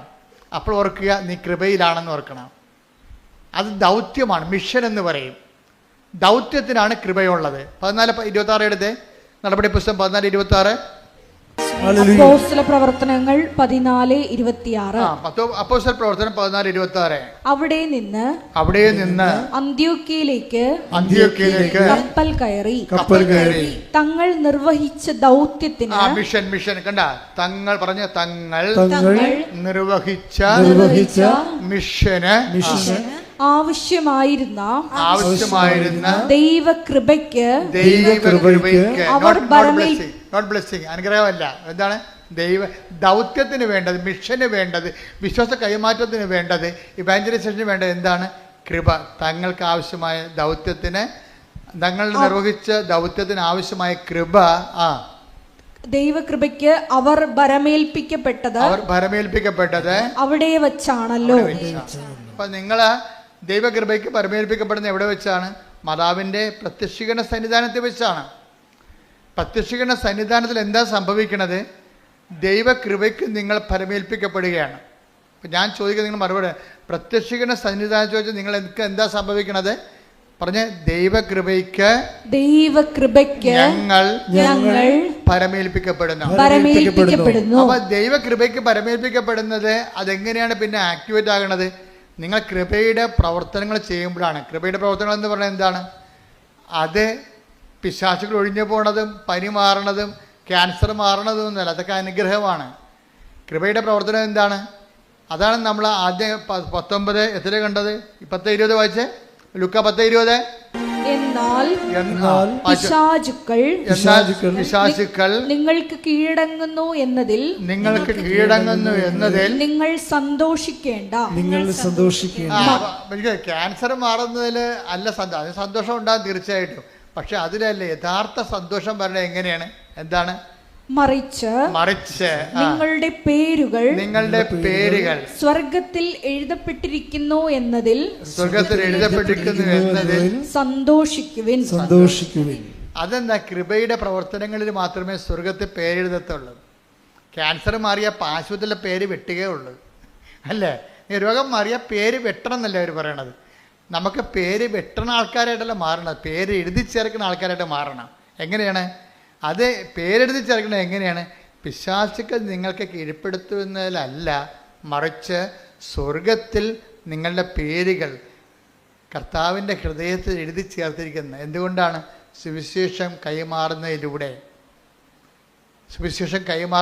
അതുകൊണ്ടാണ് നിങ്ങളുടെ അനുഭവങ്ങൾ പറഞ്ഞ് ചില ആൾക്കാർ പറയവേ, അത് ഈ ആൾക്കാരൊക്കെ ഒരു മൈക്കുണ്ടെങ്കിൽ, ഒരു മൈക്ക് കിട്ടിയാൽ പിന്നെ അവരുടെ അനുഭവങ്ങൾ പറയാം. ഇതൊക്കെ പൊതുവായിട്ട് ഇടണമെങ്കിൽ ആദ്യം ഇത് വൈദ്യശാസ്ത്രം അത് വെരിഫൈ ചെയ്യേണ്ട സഭയിലുള്ള ചില പുരോഹിതന്മാർ പറയണതാണ്. എന്താ പറയണമെന്ന് വെച്ച് കഴിഞ്ഞാൽ, ഇങ്ങനെ ഒരു മൈക്ക് കിട്ടിയ ഒരു അനുഭവം പറഞ്ഞാൽ ഇതൊക്കെ പൊതുവായിട്ട് ഇങ്ങനെ ഇതിൽ യൂട്യൂബിലൊക്കെ ഇടണമെങ്കിൽ വെരിഫിക്കേഷൻ വേണ്ടതെന്ന്. അപ്പോൾ ആരാ വെരിഫൈ ചെയ്യേണ്ടത്? സൈക്കോളജി പഠിച്ചിട്ടുള്ള അക്കാഡമിഷ്യൻസാണ് വെരിഫൈ ചെയ്യേണ്ടത്, അല്ലെങ്കിൽ എന്തെങ്കിലും ദൈവശാസ്ത്രം പറഞ്ഞിട്ടുള്ള ആരെങ്കിലുമാണ് വെരിഫൈ ചെയ്യേണ്ടത്. അവർക്ക് വെരിഫൈ ചെയ്യുന്നതിന് ഒരു പരിധികളുണ്ട്. ഇത് വെരിഫൈ ചെയ്യേണ്ട ഫസ്റ്റ് വിറ്റ്നസ് ആരാണ്? വൈദ്യശാസ്ത്രം സെക്കൻഡ് വിറ്റ്നസ് ആണ്. ഫസ്റ്റ് വിറ്റ്നസ് ആരാണ്? ഇതിൻ്റെ രോഗിയാണ്. ശരിക്കും രക്തസ്രാവൊക്കെ രോഗം സുഖപ്പെട്ടത് ഏതെങ്കിലും വൈദ്യനെ പുരോഹിതനെ കാണിച്ചിട്ടാണ്? അല്ല, അത് സുഖപ്പെട്ടു വന്ന് ശരീരത്തിൽ അവർക്ക് ബോധ്യപ്പെട്ടു. അപ്പോൾ ഫസ്റ്റ് ഒരു രോഗസൗഖ്യത്തിൻ്റെ ഫസ്റ്റ് വിറ്റ്നസ്, ഇപ്പോൾ ഇപ്പം നിനക്ക് വലിയ ശ്വാസം മുട്ടലും ഉണ്ടായിരുന്നു, അപ്പോൾ ഡോക്ടർ പറയണക്കിപ്പോൾ എക്സ്റേ എടുത്ത് കഫമൊന്നും കാണുന്നില്ല എന്ന് പറഞ്ഞാലും നീ കുറച്ച് കഴിയുമ്പോൾ പുറത്തിറങ്ങുമ്പോൾ ചുമക്കും. അപ്പോൾ ഡോക്ടർ പറഞ്ഞ് കഫം ഇല്ലെങ്കിലും ചുമച്ചല്ല. അപ്പോൾ ഡോക്ടർ പറഞ്ഞാൽ അലർജി ആവും. അലർജിയുടെ ടെസ്റ്റ് നടത്താൻ പോയി 124 അലർജി ഉണ്ട്. ഏത് ടെസ്റ്റ് നടത്തും? അപ്പോൾ പൂർണ്ണമായിട്ട് ചില കാര്യങ്ങൾ നിങ്ങൾക്കറിയാം. അതായത് ആ രോഗി തന്നെയാണ്. ഇപ്പം കഴിഞ്ഞ ദിവസങ്ങളിൽ ഒരു സാക്ഷ്യം ഉണ്ടായി. ഞാൻ വൈദ്യശാസ്ത്രത്തെയോ സഭയുടെ പഠനങ്ങളോ എതിർക്കുകയൊന്നുമല്ല കേട്ടോ, കാര്യം അതെല്ലാം സത്യമായ കാര്യങ്ങളാണ്. പക്ഷേ എല്ലായിടത്തും കൊണ്ടുപോകുന്ന ഇപ്പം തെങ്ങിനും കവുങ്ങിനും ഒരേ തളപ്പ് വെക്കരുത്, തളപ്പ് വ്യത്യാസം വെക്കണം കുറച്ച്. കാര്യം എല്ലാത്തിനും ഒരു മനുഷ്യൻ്റെ അനുഭവങ്ങളെന്ന് പറയുമ്പോൾ ആ അനുഭവത്തിനൊരു ശാസ്ത്രീയ അടിത്തറ ഉണ്ടാകും. കാര്യം അവനിപ്പോൾ എനിക്ക് ചുമയില്ല, എൻ്റെ റെസ്പിറേറ്ററി സിസ്റ്റംസ് ഓക്കെ ആണെന്ന് എൻ്റെ സംസാരം കൊണ്ടാണ് ആദ്യം മനസ്സിലാകണത്, അല്ലാതെ ടെലസ്കോപ്പ് വെച്ചിട്ടല്ല മനസ്സിലാകണത്. സംസാരം കൊണ്ട് മനസ്സിലാകും. ഇപ്പോൾ ബ്രീത്ത് ഈസിയാണ്, ഇപ്പോൾ ബ്രീത്ത് ഈസി ആയിട്ടുണ്ട്. ബ്രീത്ത് ഈസിയാണെന്ന് ആരാ പറയേണ്ടത്?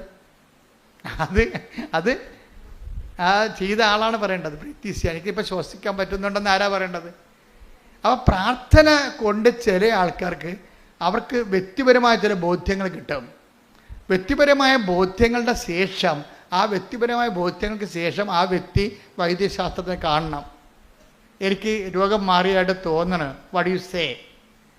അവിടെ സെക്കൻഡ് ഓപ്ഷൻ വൈദ്യശാസ്ത്രത്തിനുണ്ട് അവിടെ. അപ്പോൾ അതായത് എനിക്ക് ഇപ്പം കഴിഞ്ഞ ദിവസങ്ങളിൽ ഒരു സാക്ഷ്യം ഉണ്ടായി. ഞാൻ ഈ സാക്ഷ്യം കണ്ടുകൊണ്ടാണ് ഇപ്പോൾ ഇങ്ങനെയൊക്കെ പറയാൻ കാര്യം.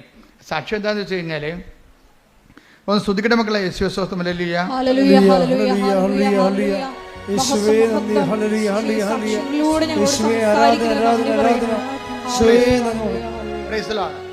വൈക്കത്തുനിന്നൊരു സാക്ഷിയാണ് നമ്മൾ അപ്പീരുണ്ടായിരുന്നു.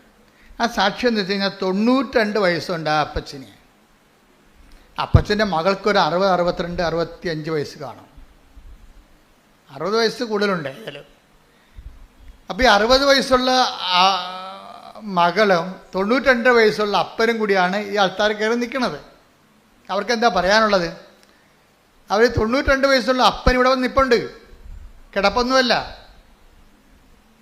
അങ്ങേര് നല്ല തൻ്റെ ഇടത്തോടെ വന്ന് നിൽക്കണം ഇവിടെ. 62 വയസ്സുള്ള മകൾ കൂടെ നിൽപ്പുണ്ട്. സുലേഖ എന്നാണ് പേര്, സുലേഖ. അപ്പോൾ നിങ്ങൾക്ക് മനസ്സിലായില്ലേ എന്താ പ്രശ്നം? അപ്പൻ്റെ പ്രശ്നം എന്താ? അപ്പന് പിത്താശയത്തിൽ കല്ല്.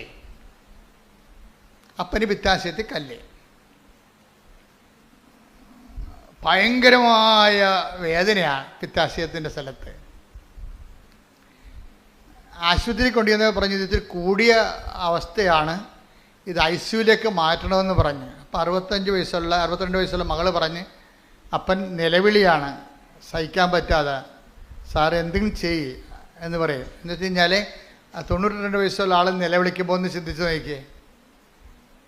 പരമാവധി ഇങ്ങനെയുള്ളവരൊക്കെ പിടിച്ചു നിൽക്കും, സഹിക്കാൻ പറ്റാത്തതുകൊണ്ടാണ് അവർ കരഞ്ഞു പോണത്. എന്നിട്ട് ഈ ICUലേക്ക് മാറ്റും. ICUലോട്ട് മാറ്റി കഴിയുമ്പോൾ പിന്നീട് ഡോക്ടർ പറയും ഇതിന് ഈ ഹോസ്പിറ്റലിൽ ചേഞ്ച് ചെയ്യേണ്ടി വരും, ഓപ്പറേഷൻ വേണമെന്ന് പറയും. അപ്പോൾ ഹോസ്പിറ്റൽ ചേഞ്ച് ചെയ്ത് ഓപ്പറേഷനിലേക്ക് കൊണ്ടുപോകും. ഓപ്പറേഷൻ ചെയ്യാൻ വേണ്ടി നോക്കുമ്പോഴുണ്ട് ഈ പിത്താശയത്തിൽ 92 വയസ്സുള്ള ആളിന് ഓപ്പറേഷൻ നടക്കത്തില്ല. വൈദ്യശാസ്ത്രം അവിടെ വെച്ച് ചെയ്യാവുന്നതിൻ്റെ മാക്സിമം കാര്യം എന്താണ്? ഓപ്പറേഷൻ ചെയ്യുക എന്നുള്ളതാണ്. പക്ഷേ ഓപ്പറേഷൻ ചെയ്യാൻ പറയുമ്പോൾ പറയും ഈ 92 വയസ്സുള്ള ശരീരത്തിട്ട് ഓപ്പറേറ്റ് ചെയ്യാൻ പറ്റത്തില്ല, അപകടമാണെന്ന് പറയും. പിന്നെ വൈദ്യശാസ്ത്രം വാതിലടക്കും. എന്താ കാര്യം? അവിടെ കയ്യിൽ നിലവിലുള്ള സംവിധാനങ്ങൾ അവർക്കുണ്ട്, പക്ഷേ ആളിന് വയസ്സ് ഇത്തിരി കൂടിപ്പോയി. അവിടെയാണ് പ്രശ്നം. വൈദ്യശാസ്ത്രത്തിൻ്റെ മെറിറ്റ് പോകണമാണ് അവിടെ വെച്ച്. വൈദ്യശാസ്ത്രത്തിൻ്റെ മെറിറ്റ് അവിടെ വെച്ച് തീരുകയാണ്. പിന്നെ എന്താണ് ഇനി ഉള്ളത്? ഗ്രേസേ ഉള്ളു. വൈദ്യശാസ്ത്രത്തിൻ്റെ മെറിറ്റ് തീരുന്നുവെന്നാണ് എല്ലാവരും പറയണത്. ഇപ്പം നിരീശ്വരവാദികളുണ്ട്, യുക്തിവാദികളുണ്ട്. വൈദ്യശാസ്ത്രം മെറിറ്റ് തീർന്ന പിന്നെ അവർക്ക് ഓപ്ഷൻ ഇല്ല. പക്ഷേ വിശ്വാസിക്ക് ഒരു ഓപ്ഷൻ കിടപ്പുണ്ട്. എന്താണ്? Not by merit but by grace. അതാണ് വിഷയം. വിശ്വാസി യുക്തിവാദിയേക്കാൾ മുന്നോട്ട് പോകും. എന്താ കാര്യം? അവൻ്റെ മുന്നിൽ അവൻ്റെ ദൈവം അവന് ഒരു പോംവഴി പറഞ്ഞിട്ടുണ്ട്. എന്താ പറഞ്ഞിരിക്കണത്? ഈ ഒരു കാര്യം മെറിറ്റ് കൊണ്ട് നടന്നില്ലെങ്കിൽ പിന്നെ എന്താണ്? നീ മനസ്സ് തളരരുത്. എന്താണ്? പിന്നെ എൻ്റെ സമയമാണെന്ന്. എൻ്റെ not by merit but by grace. അപ്പന് 92 വയസ്സ് ആ അപ്പനെയും കൊണ്ട് ഇവിടെ വരുമ്പോൾ നമ്മളെന്താ ചെയ്യണത്? നമ്മുടെ കയ്യിലുള്ളത് സിമ്പിളാണ്. ഒത്തിരി വെടിയും പുകയും ഒന്നും കാണിക്കേണ്ട കാര്യമില്ല. സിമ്പിളാണ്. In the name of Jesus Christ. നമ്മുടെ സഭയുടെ കയ്യിലുള്ളത് എന്താണ്? യേശുവിൻ്റെ നാമമാണ്. യേശുവിൻ്റെ നാമത്തിൻ്റെ പ്രയോഗമാണ് പിന്നെ നടക്കുന്നത്. ആർക്കും ചെയ്യാവുന്നേ ഉള്ളൂ എന്ന് പറയുന്നത് എന്താ കാര്യം? കർത്താവ് വിശ്വസിക്കുന്നവന് ഈ അടയാളം കൊടുത്തിട്ടുണ്ട് ഇല്ലേ? മർക്കോസിൻ്റെ 16-17 വായിക്കുമ്പോൾ എന്താ പറയണത്?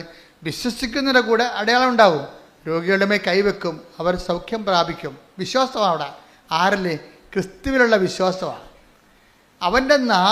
അവൻ്റെ നാമത്തിൽ in the name of the Father and of Son and the Holy Spirit I heal you. ഈ സൈത്ത് എടുത്തിട്ട് കർത്താവിൻ്റെ നാമത്തിൽ വെഞ്ചരിച്ച് സൈത്തെടുത്ത് പഞ്ഞി തൂക്കിയിട്ട് അപ്പൻ്റെ ഈ പിത്താശയത്തിൽ 5-8 കല്ലിരിക്കുക. എത്ര കല്ലുണ്ടെന്ന് സ്കാനിങ്ങിൽ കുറേ കല്ലുണ്ട്. ഈ കല്ലവിടെ ഇരിക്കണം. കല്ല് ഓപ്പറേറ്റ് ചെയ്യാമെന്ന് ആരും ഡോക്ടർമാർ പറഞ്ഞത് ഈ കീഹോള് ചെയ്യാമെന്ന് പറഞ്ഞ്. കീഹോള് പോലും നടക്കണില്ല. അപ്പോഴും ഇതിൻ്റെ റിപ്പോർട്ടിന് കല്ലിരിപ്പുണ്ട്. അതേസമയം തന്നെ ഡോക്ടറിന് 92 വയസ്സുള്ള കാരണം ഒന്നും ചെയ്യാനും പറ്റണില്ല. കീഹോളും ചെയ്യാൻ പറ്റണില്ല, ട്രീറ്റ്മെൻറ്റും ഇല്ല. കുറേ ആൻറ്റിബയോട്ടിക്സ് കൊടുത്തു ഡോക്ടർ. 4 ആഴ്ച ട്രീറ്റ് ചെയ്ത ആളാണ്. ആൻറ്റിബയോട്ടിക്സ് കൊടുത്ത് 4 ആഴ്ച ട്രീറ്റ് ചെയ്തു. എന്നിട്ട് കല്ല് അവിടെ തന്നെ ഇരിക്കണ്. ഇനി ഞങ്ങൾക്കൊന്നും ചെയ്യാനില്ല, ഇനി ഓപ്പറേഷൻ ഉള്ളതെന്ന് പറയുമ്പോൾ അതിന് വേറെ മാറ്റുമ്പോൾ ഈ അവിടെ ചെല്ലുമ്പോൾ ഓപ്പറേഷൻ ടെസ്റ്റൊക്കെ എടുത്ത് നോക്കുമ്പോൾ ഈ 92 വയസ്സുകാരനെ ഓപ്പറേറ്റ് ചെയ്താൽ അത് കാഷ്വാലിറ്റി ഉണ്ടാകും. ആൾ ചിലപ്പോൾ മരിച്ചു പോകും.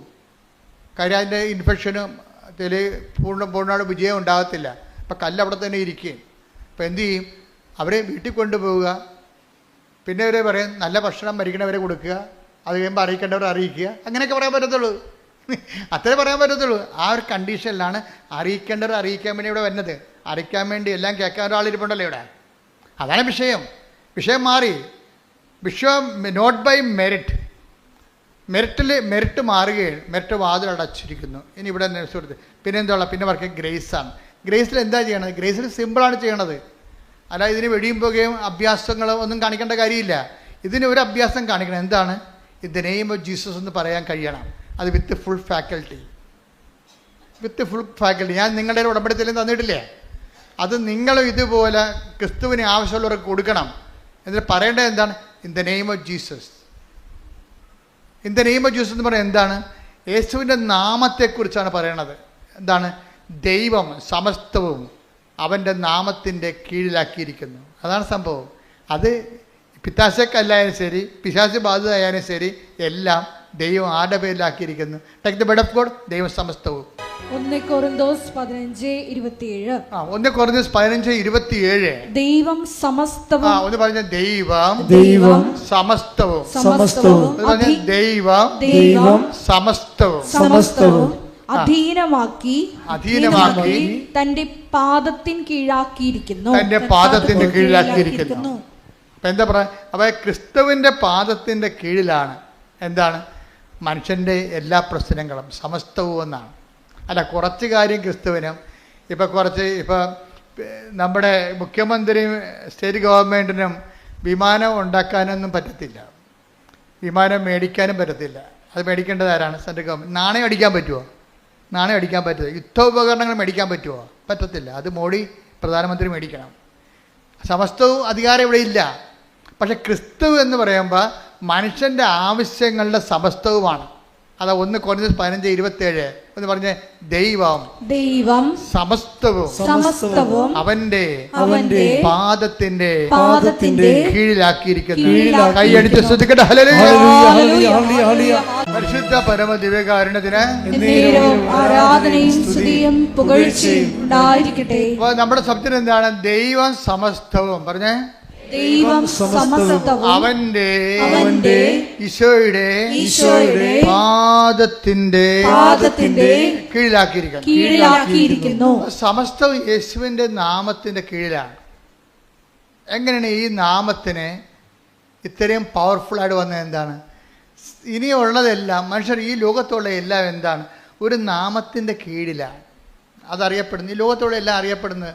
ഇപ്പം ഞാൻ അറിയപ്പെടുന്നത്, എൻ്റെ പേര് ജോസഫ് എന്ന്, അല്ലേ? ഇതിൻ്റെ പേരെന്താ? മൈക്ക്. ഇതൊരു പേരാണ്. ഇതിൻ്റെ പേരെന്താണ്? പാത്രം, സോസർ, അല്ലേ? എല്ലാത്തിനും ഒരു നാമമുണ്ട്. ഇവിടെ അറിയപ്പെടുന്ന നാമത്തിലാണ്. അപ്പം ചില നാമങ്ങൾക്ക് ഉന്നതമായ നാമത്തിൻ്റെ ശേഷി ഉണ്ടാവും. യേശുവിനെ എന്ത് ചെയ്തതെന്ന് വെച്ച് കഴിഞ്ഞാൽ, യേശുവിൻ്റെ നാമം എല്ലാ നാമങ്ങളെ എങ്ങനെയാണ് പാദത്തിൻ്റെ കീഴിലായത്? എല്ലാ നാമങ്ങളും, ഇപ്പോൾ ക്യാൻസർ, എബിയോള, എയ്ഡ്സ് ഇതൊക്കെ പറഞ്ഞ നാമമാണെങ്കിലും യേശുവിൻ്റെ പാദത്തിൻ്റെ കീഴിലാണത്.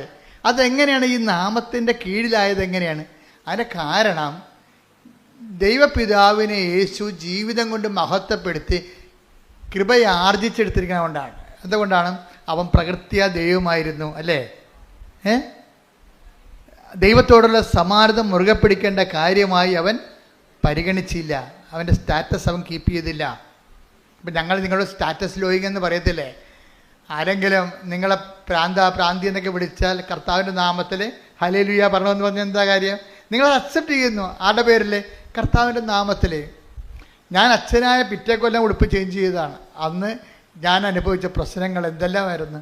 അപ്പം അതെല്ലാം എനിക്കറിയാമായിരുന്നു. കർത്താവ് എങ്ങോട്ടോ കൊണ്ടുപോകുന്നുണ്ടെന്ന് അറിയാമായിരുന്നു. എത്രയോ കൊല്ലം മുമ്പ് 87 അവൻ്റെ ഉടുപ്പ് ചേഞ്ച് ചെയ്താൽ. അച്ഛനായ 2 കൊല്ലം കഴിഞ്ഞപ്പോൾ ഉടുപ്പ് ചേഞ്ച് ചെയ്യാനോട് പറഞ്ഞു.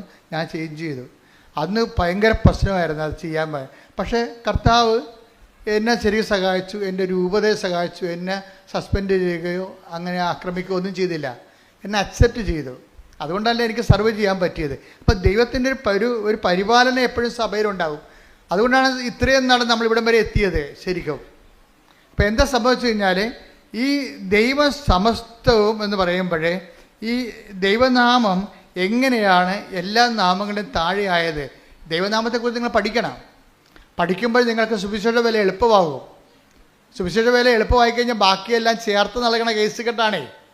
അതിനുവേണ്ടി നിങ്ങളെ പ്രത്യേകിച്ച് വയറുവേദന മാറണം, കുഞ്ഞുണ്ടാകണം, പറമ്പ് വിൽക്കണമെന്ന് പറഞ്ഞ് ആവലാതിപ്പെട്ട് നിലയും വിളിച്ച് നടക്കേണ്ട ഒരു കാര്യമില്ല. അതൊക്കെ സൈലൻ്റ് ഓട്ടോമാറ്റിക്കായിട്ട് നടക്കുന്ന സംഭവങ്ങളാണ്.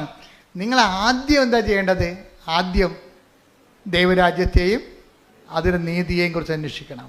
ആദ്യം ദൈവരാജ്യം വിശ്വാസ കൈമാറ്റം എങ്ങനെ നടക്കുമെന്ന് നോക്കണം ആദ്യം. അതുകൊണ്ട് പറ്റുമെങ്കിൽ എപ്പോഴും ഒരു വിജയകുമാർ സാറും ഞാനൊക്കെ പുറത്തു പോകും, എപ്പോഴും ഞങ്ങളുടെ കയ്യിൽ ബൈബിൾ ഉണ്ടാവും.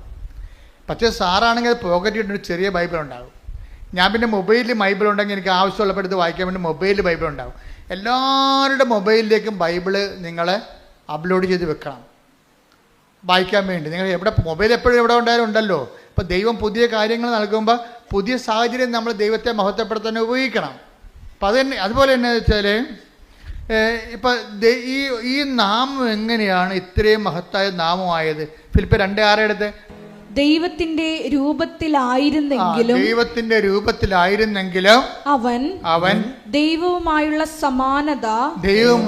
സമാനത നിലനിർത്തേണ്ട ഒരു കാര്യമായി പരിഗണിച്ചില്ല. തന്നെ തന്നെ ശൂന്യനാക്കിക്കൊണ്ട് ദാസന്റെ രൂപം സ്വീകരിച്ച് മനുഷ്യരുടെ സാദൃശ്യത്തിൽ ആയിത്തീർന്ന് ആകൃതിയിൽ മനുഷ്യനെ പോലെ കാണപ്പെട്ടു. മരണം വരെ, അതേ കുരിശു മരണം വരെ അനുസരണമുള്ളവനായി തന്നെ തന്നെ താഴ്ത്തി. ആകയാൽ ദൈവം അവനെ അത്യധികം ഉയർത്തി എല്ലാ നാമങ്ങൾക്കും ഉപരിയായ നാമം നൽകുകയും ചെയ്തു. അതിനാൽ അവന്റെ നാമം കേൾക്കുന്ന മാത്രയിലെ ഇത് യേശുവിന്റെ നാമത്തിന് മുമ്പിൽ സ്വർഗത്തിലും ഭൂമിയിലും പാതാളത്തിലുമുള്ള സകലരും മുട്ടുകൾ മടക്കുന്നതിനും യേശുക്രിസ്തു കർത്താവാണെന്ന് പിതാവായ ദൈവത്തിന്റെ മഹത്വത്തിനായി എല്ലാ നാവുകളും ഏറ്റുപറയുന്നതിനും വേണ്ടിയാണ്. ഈ ഫോർമുലയാണ് ഞങ്ങൾ ഉപയോഗിക്കുന്നത്. എന്താണ്? In the name of the father, പിതാവായ ദൈവത്തിന്റെ മഹത്വത്തിന് വേണ്ടി യേശുവിന്റെ നാമത്തിൽ ഇടല്ലേ, അതല്ലേ ഞങ്ങൾ ഉപയോഗിക്കുന്നത്. അപ്പൊ യേശു കർത്താവാണെന്ന് പറഞ്ഞാൽ പെട്ടെന്ന് സംഭവിക്കുന്ന ഫസ്റ്റ് പ്രൈമറി ഇഫക്റ്റ് എന്താണ്? പിതാവിന്റെ നാമം മഹത്വപ്പെടും. എന്താ കാര്യം?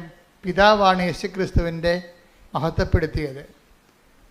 അതുകൊണ്ട് തന്നെ നമ്മൾ ഒരു കാര്യം ചെയ്യുമ്പോൾ in the name of the Father എന്ന് ആദ്യം പറയും, and Son and the Holy Spirit. പിതാവായ ദൈവത്തിൻ്റെ മഹത്വത്തിനായി യേശുക്രിസ്തു പരിശുദ്ധാത്മാവിൻ്റെ സംസർഗത്തോടെ യേശുക്രിസ്തുവിൻ്റെ നാമത്തിൽ I command you the name of Jesus Christ be healed. ഇത്രയേ ഉള്ള സാധനം, സിമ്പിളാണ്. ആർക്ക് വേണമെങ്കിലും പറയാം. പറയുമ്പോഴുള്ള പ്രശ്നം എന്ന് വെച്ച് കഴിഞ്ഞാൽ ആ വ്യക്തിയുടെ ഫാക്കൽറ്റി കറക്റ്റായിരിക്കണം, വേറെ പ്രശ്നമൊന്നുമില്ല. ആർക്ക് വേണമെങ്കിലും പറയാം ഇത്.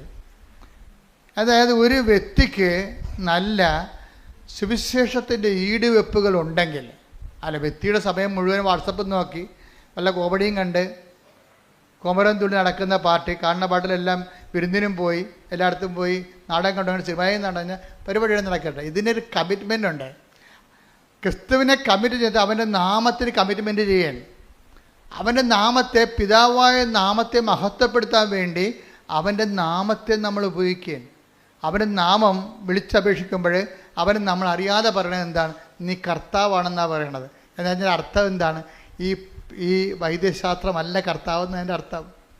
യേശു കർത്താവാണെന്ന് അർത്ഥം കൊണ്ട് പറഞ്ഞാൽ അതിൻ്റെ അർത്ഥം എന്ന് പറഞ്ഞത് സ്കാനിങ് മെഷീനും അല്ല കർത്താവ്, ആരും അല്ല കർത്താവ്. പിന്നെ ആരാണ്? യേശു മാത്രമാണ് കർത്താവ്.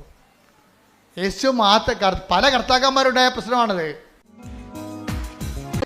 നിങ്ങൾ വിചാരിക്കുന്നത് വലിയ പ്രശ്നങ്ങളൊന്നും. നിങ്ങൾ എന്ത് ചെയ്യുക വെച്ചാൽ നിങ്ങൾ വിഷയത്തിന് പ്രാധാന്യം കൊടുക്കുന്നത് കൊണ്ടാണ് ഇത് ലാഗ് ചെയ്ത് പോണത്.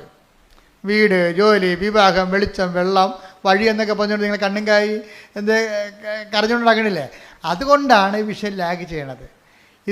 ഇതിൻ്റെ വിഷയം ക്രിസ്തു കൈമാറ്റമാണെന്ന് കണ്ടു കഴിഞ്ഞാൽ, ഇത് ഹെഡാണല്ലോ, തല അതാണല്ലോ. തലയെന്ന് പറയുന്നത് എന്താണ്?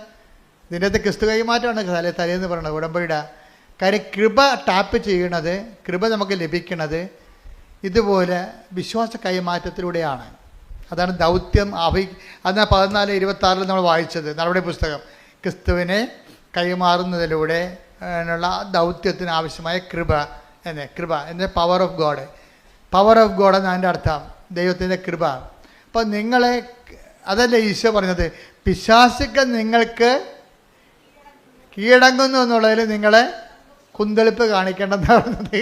അതൊന്നും ഇല്ല അന്ന്. അത് വിശ്വാസ കൈമാറ്റത്തിന് സഹായകമാണെങ്കിൽ മാത്രമേ അതിനകത്ത് ഇത് കാര്യമുള്ളൂ. അതുകൊണ്ട് നിങ്ങളെ സാക്ഷ്യം പറയിപ്പിക്കണത്. നിങ്ങൾക്കൊരു അനുഭവം കിട്ടിക്കഴിഞ്ഞാൽ ഞങ്ങൾ നിങ്ങളെ കൊണ്ട് സാക്ഷ്യം പറയിപ്പിക്കും. സാക്ഷ്യം പറയുകയാണെങ്കിൽ മുങ്ങുന്ന ഒത്തിരി കാണ്ടാമൃഗങ്ങളുണ്ട്, പക്ഷേ എല്ലാം തിരിച്ചു വരുന്നുണ്ട്. കൊമ്പ് ഒടിഞ്ഞ് തിരിച്ചു വരും. എന്താ കാര്യം? ദൈവത്തിന് കൊടുക്കേണ്ട ദൈവത്തിന് കൊടുക്കണില്ല. അതാണ് പ്രശ്നം. ഞങ്ങൾ എന്തുകൊണ്ടാണ് നിങ്ങൾക്ക് സാക്ഷ്യം പറയാൻ അവസരം തരണത്?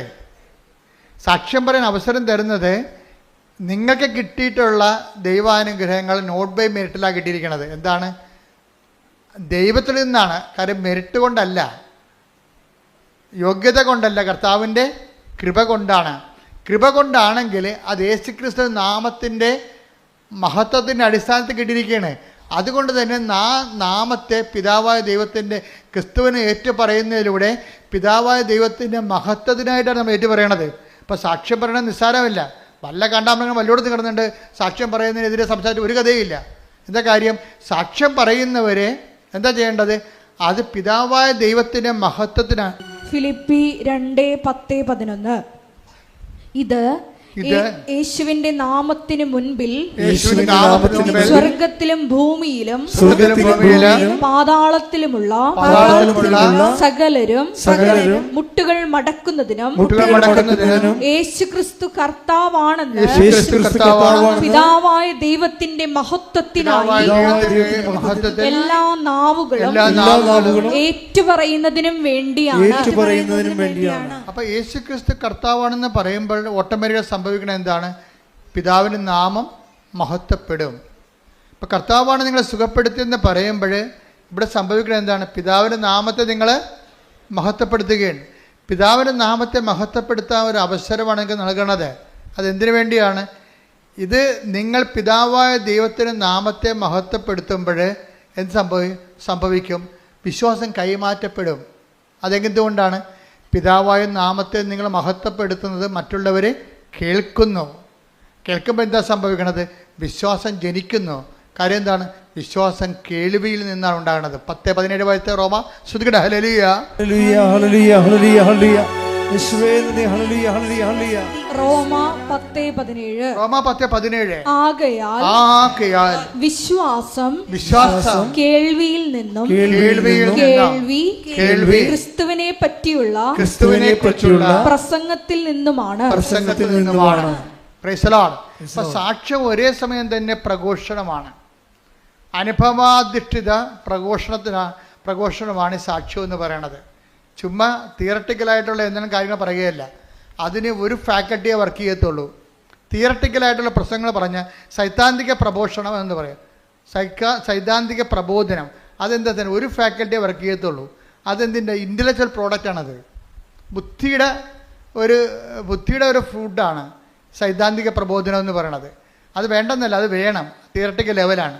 പക്ഷേ അതിൻ്റെ കൂടെ തന്നെ ഉള്ളതാണ് അടുത്ത ഫാക്കൽറ്റി ഉണ്ട് നമുക്ക്. എന്താണ്? ഹൃദയം, വില്ല. വില്ലെന്ന് പറഞ്ഞാൽ എന്താണ്? അനുഭവജ്ഞാനമാണ്, അറിവ് മാത്രമല്ല, അപ്ലൈഡ് നോളജ്. ഞാൻ തിയറി എടുത്തിട്ട് അതിനെ പ്രാക്ടീസ് ചെയ്തു, അപ്പോഴെനിക്ക് യേശു കർത്താവാണെന്നുള്ള അനുഭവം ഉണ്ടായിരുന്നു. അതെനിക്ക് ഹീലിംഗ് ആയി തോന്നി. അപ്പം ഞാൻ 92 വയസ്സുള്ള അപ്പാപ്പൻ എന്താ ചെയ്ത്, അപ്പാപ്പൻ ഇവിടെ വന്നപ്പോൾ അഡ്രിനൽ ഗ്രന്ഥി ഇരിക്കണില്ലേ, അപ്പോൾ അവൻ്റെ പാങ്ക്രിയാസ് ഇരിക്കുന്ന സ്ഥലത്ത് സൈത്തെടുത്തിട്ട് എൻ്റെ കർത്താവിൻ്റെ ഉന്നതമായ നാമത്തിൽ, സഭയുടെ അധികാരത്തിൽ, കുരിശിൻ്റെ അടയാളത്തിൽ, ദൈവത്തിൻ്റെ ശക്തിയാൽ ഈശോനാമത്തിൽ സൗഖ്യം പ്രാപിക്കട്ടെ. അത്രേ ഉള്ളൂ, സിമ്പിൾ, തീർന്നില്ലേ? പക്ഷെ പറയണത് ആരാണ്? പറയണത് 4 വയസ്സ് മുതൽ ദൈവവുമായിട്ട് ബന്ധമുള്ള ഒരാളാണ്. അതാ വിഷയം. ബന്ധം ഇടയ്ക്ക് പോയിട്ടില്ല. മനസ്സിലായ? കർത്താവ് ഇപ്പം നമ്മുടെ വീട്ടിൽ ചോറ് തന്നില്ലെന്ന് പറഞ്ഞുകൊണ്ട് അടുത്ത വീട്ടിൽ പോയി നക്കാൻ പോയിട്ടില്ല. അതാ വിഷയം. അത് പ്രശ്നമാണ്. നിങ്ങൾക്കൊരു കാര്യം നടന്നില്ലെന്ന് പറയുമ്പോൾ നീ കളം മാറ്റി ചവിട്ടും. ഉടമ്പടി ശരിയായില്ല, എന്നാൽ പിന്നെ അന്തോണീസിൻ്റെ അടുത്ത് പോയി നൊവേന കൂടിയേക്കാന്ന് പറയും. അവിടെ വെച്ച് നിൻ്റെ കാര്യം തീരുമാനമാവും. അവിടെ വിഷയം എന്താണ്? എന്താ കാര്യം? നീ അവൻ പറയണ പോലെ ചെയ്യണേ. അവൻ പറയണ പോലെ ചെയ്യല്ലേ, ചെയ്യാൻ നിനക്ക് പറ്റത്തില്ല. അതുകൊണ്ട് നിങ്ങളെന്ത് ചെയ്യും? പാട്ടുപാടി നടക്കും. നിത്യസഹായ മാതാവ് ആന കൂന എന്നൊക്കെ പറഞ്ഞ് പാടിക്കൊണ്ട് നടക്കും. ആ പാട്ടുപാടിയെ തീരത്തില്ല. ചില കാര്യങ്ങൾ പാട്ടുപാടി തീരത്തില്ല. എന്താ കാര്യം? പറഞ്ഞിരിക്കണത് അവൻ പറയണ പോലെ ചെയ്യാനാണ്. ചെയ്യാന്ന് വെച്ച് കഴിഞ്ഞാൽ നിങ്ങൾ എനിക്ക് ഭൂമിയുടെ അതിർത്തികൾ വരെ സാക്ഷികളായിരിക്കും. അല്ല പ്രാർത്ഥനക്കാരായിരിക്കും എന്നല്ലേ, നിങ്ങളെനിക്ക് സാക്ഷികളായിരിക്കും. ജീവിതം കൊണ്ട് ക്രിസ്തുവിന് സാക്ഷ്യം വഹിക്കണം. അപ്പം ഇതിൻ്റെ പ്രഥമ നിലപാട്, വിശ്വാസത്തിൻ്റെ പ്രഥമ പാഠങ്ങൾ പിന്നിടണം. ഹെബ്രായർ 6:1. ഹെബ്രായർ 6:1. അതിനാൽ ക്രിസ്തുവിന്റെ വചനത്തിന്റെ പ്രഥമ പാഠങ്ങൾ പിന്നിട്ട്. അപ്പൊ ഞാൻ നൊവേനയൊന്നും എതിർത്തിട്ടൊന്നുമില്ല. നിങ്ങൾ പറയരുത് അച്ഛൻ നൊവേനക്കെതിരെ സംസാരിച്ചൊന്നും പറയരുത്. ഇല്ല, എതിരില്ല. അത് പ്രഥമ പാഠങ്ങളാണ്. വിശ്വാസത്തിന് പ്രഥമ പാഠങ്ങളുണ്ട്. നമുക്കറിയാമല്ലേ, 4ാം ക്ലാസ്സുണ്ട്, 10ാം ക്ലാസ്സുണ്ട്, +2 ഉണ്ട്, പിന്നെ എന്താണ്, ഡിഗ്രി ഉണ്ട്, പോസ്റ്റ് ഗ്രാജുവേഷൻ ഉണ്ട്, PhD ഉണ്ട്. കേട്ടാ, വിശ്വാസത്തിന് പല പല പാഠങ്ങളുണ്ട്. വിശ്വാസത്തിൻ്റെ ഈ പാഠങ്ങളെല്ലാം പഠിച്ച് പിന്നിടേണ്ടതാണ്. അല്ലാതെ 65 വയസ്സായിട്ട് ഇപ്പോഴും പഴയ പാഠം പാടി നടന്നാൽ എങ്ങനെ ശരിയാവും? ശരിയാകത്തില്ല. അതുകൊണ്ട് ഓരോ ദൈവം എന്ത് ചെയ്യും? ദൈവം അതുകൊണ്ട് ക്ലൈമറ്റ് ചേഞ്ച് വെച്ചിട്ടുണ്ട്. നീ ഒരു വിശ്വാസത്തിൻ്റെ ഒരു പാതയിൽ പോകുകയാണ്, എന്നിട്ട് നീ പറയാം ഉടമ്പടി നീ പറയാം ഇനി നിനക്ക് U-turn എടുക്കാൻ സമയമായി. എന്താ കാര്യം? ഇനി അവൻ പറയണ പോലെ ചെല്ലിയാൽ മാത്രം പോരാ, ഇനി ചെയ്യണം. അതാണ് ഉടമ്പടിയിലേക്ക് വരുമ്പോൾ വിശ്വാസത്തിൻ്റെ പ്രഥമ പാഠങ്ങൾ പിന്നിട്ടു പക്വതയ്ക്ക് വളരുകയാണ്. അവൻ പറയണ പോലെ ചെല്ലിയാൽ മാത്രം പോലെ, ഇനി എന്താണ്? ചെയ്യണം. ചെയ്യുമ്പോൾ എന്താണ് ആദ്യം ചെയ്യേണ്ടത്? അവനെ കൈമാറണം. തലയാണ് ആദ്യം വേണ്ടത്. ബാക്കി എല്ലാ അവയവങ്ങളും ഉണ്ടായാലും വെച്ചുപിടിപ്പിക്കാൻ പറ്റും. തല പോയാൽ പോയത് തന്നെ. ബാക്കി എല്ലാ അവയവങ്ങളുണ്ടായാലും വെച്ചുപിടിപ്പിക്കാൻ പറ്റും നമുക്ക്. പക്ഷെ തല പോയതാണ്. തലച്ചോറ് പിന്നെ ഉണ്ടാക്കാൻ പറ്റത്തില്ല. ഒരു തുള്ളി പോലും ഉണ്ടാക്കാൻ പറ്റത്തില്ല. അത്രയും സ്ഥലം പാരലൈസ്ഡ് ആവും. വിശ്വാസത്തിൻ്റെ തലയെന്ന് പറഞ്ഞാൽ എന്താണ്? വിശ്വാസ കൈമാറ്റമാണ്. അതെപ്പോഴും വിശ്വാസ കൈമാറ്റമാണ്. അപ്പോൾ ആദ്യമേ കയറി വിശ്വാസ കൈമാറ്റത്തിൽ കൈ കൊടുത്താൽ പിന്നെ എളുപ്പമാവും. എന്നെ കാണുന്നവരോട്, ഞാൻ സംസാരിക്കുന്നവരോട് എവിടെ ചെന്ന് എനിക്ക് സംസാരിക്കാൻ അറിയാൻ പാടില്ലെങ്കിൽ കൃപാസനം പത്രം എടുത്ത് കൊടുക്കും. എന്തുകൊണ്ടാണ് ദൈവം 18 ഭാഷയിലേക്ക് ഈ പത്രത്തെ വളർത്തിയത്? നമ്മൾ ആരും അറിഞ്ഞില്ല. ഒരു രാത്രിയും പകലും അമ്മ ഇതിനെ വളർത്തുകയാണ്. ശരിക്കും ഇന്ന് 18 ഭാഷയിലുണ്ട് പത്രം. എന്താ കാര്യം? അമ്മയുടെ പ്രത്യക്ഷീകരണം, ദുരന്തം ഉണ്ടാകാമ്പോൾ പ്രാർത്ഥിക്കണമെന്നാണ് അമ്മ പറഞ്ഞത്. ലോകത്തിൻ്റെ എല്ലാ വശങ്ങളിലും പ്രാർത്ഥന പടയാളികളെ സൃഷ്ടിക്കുകയാണ്. എന്തിനാണ്? ദുരന്തത്തെ പ്രതിരോധിക്കാൻ വേണ്ടി ദൈവികമായ നടപടിയാണ് ഒരു ഉടമ്പടി സൈന്യത്തെ രൂപീകരിക്കുക. ശ്രുതികട ഹല്ലേലൂയ ഹല്ലേലൂയ ഹല്ലേലൂയ ഹല്ലേലൂയ ഹല്ലേലൂയ. ലോകത്തിന്റെ ഭാഗങ്ങളിൽ സരിയൻ ഉടമ്പടിയിലൂടെ അങ്ങ് തന്നെ ഈ സൈന്യങ്ങളെ രൂപീകരിക്കും നന്ദി പറയുന്നു. Hallelujah hallelujah.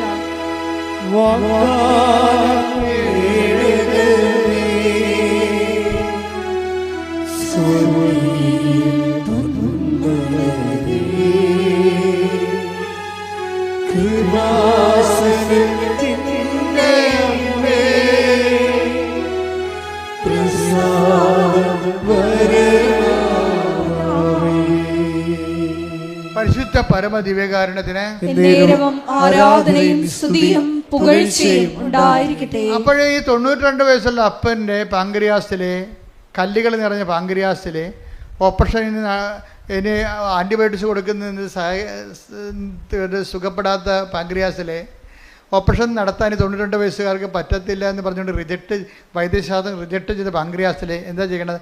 സൈത്ത് പൂശിട്ട് പറയും, എൻ്റെ കർത്താവിൻ്റെ ഉന്നതമായ നാമത്തിൽ. അപ്പം നാമമാണ് അവിടുത്തെ പ്രധാനപ്പെട്ടത്. എൻ്റെ കർത്താവിൻ്റെ നാമം ഉന്നതമായ നാമമാണ്. ഫിലിപ്പിയർ 2:7 അനുസരിച്ച് എൻ്റെ കർത്താവിൻ്റെ ഉന്നതമായ. അപ്പം എൻ്റെ കർത്താവെന്ന് പറയാൻ കഴിയണം. ഞാനൊക്കെ നമ്മുടെ കർത്താവെന്ന് ഞാൻ പറയാറില്ല ഒരിക്കലും. പ്രാർത്ഥനയിൽ എൻ്റെ കർത്താവെന്ന് പറയത്തുള്ളൂ. നിങ്ങൾ കേട്ടിട്ടില്ലേ? എൻ്റെ കർത്താവിൻ്റെ ഉന്നതമായ നാം. അതായത് ഞാൻ ഈ 65 കൊല്ലം അല്ലെങ്കിൽ 61 കൊല്ലം, 4 വയസ്സിലാണ് എനിക്ക് വിശ്വാസം കിട്ടുന്നത്. അപ്പം ഈ 4 വയസ്സിന് തൊട്ട് ഇന്ന് വരെ ഞാൻ അനുഭവിച്ച ഒരു ക്രിസ്തുവുണ്ട്. അതെല്ലാത്തേക്ക് ഉന്നതമായൊരു ക്രിസ്തുവാണ്. ആരും എന്നെ പഠിപ്പിച്ച ക്രിസ്തുവല്ല, അനുഭവത്തിലൂടെ ഞാൻ കണ്ടറിഞ്ഞ എൻ്റെ കുടുംബത്തിൻ്റെ വിശുദ്ധമായ അപ്പൻ്റെ വിശ്വാസ പാരമ്പര്യത്തിൽ നിന്ന് കണ്ട് മനസ്സിലാക്കിയ ദൈവത്തെ സഭ എനിക്ക് താത്വികമായി പഠിപ്പിച്ചു തന്നു.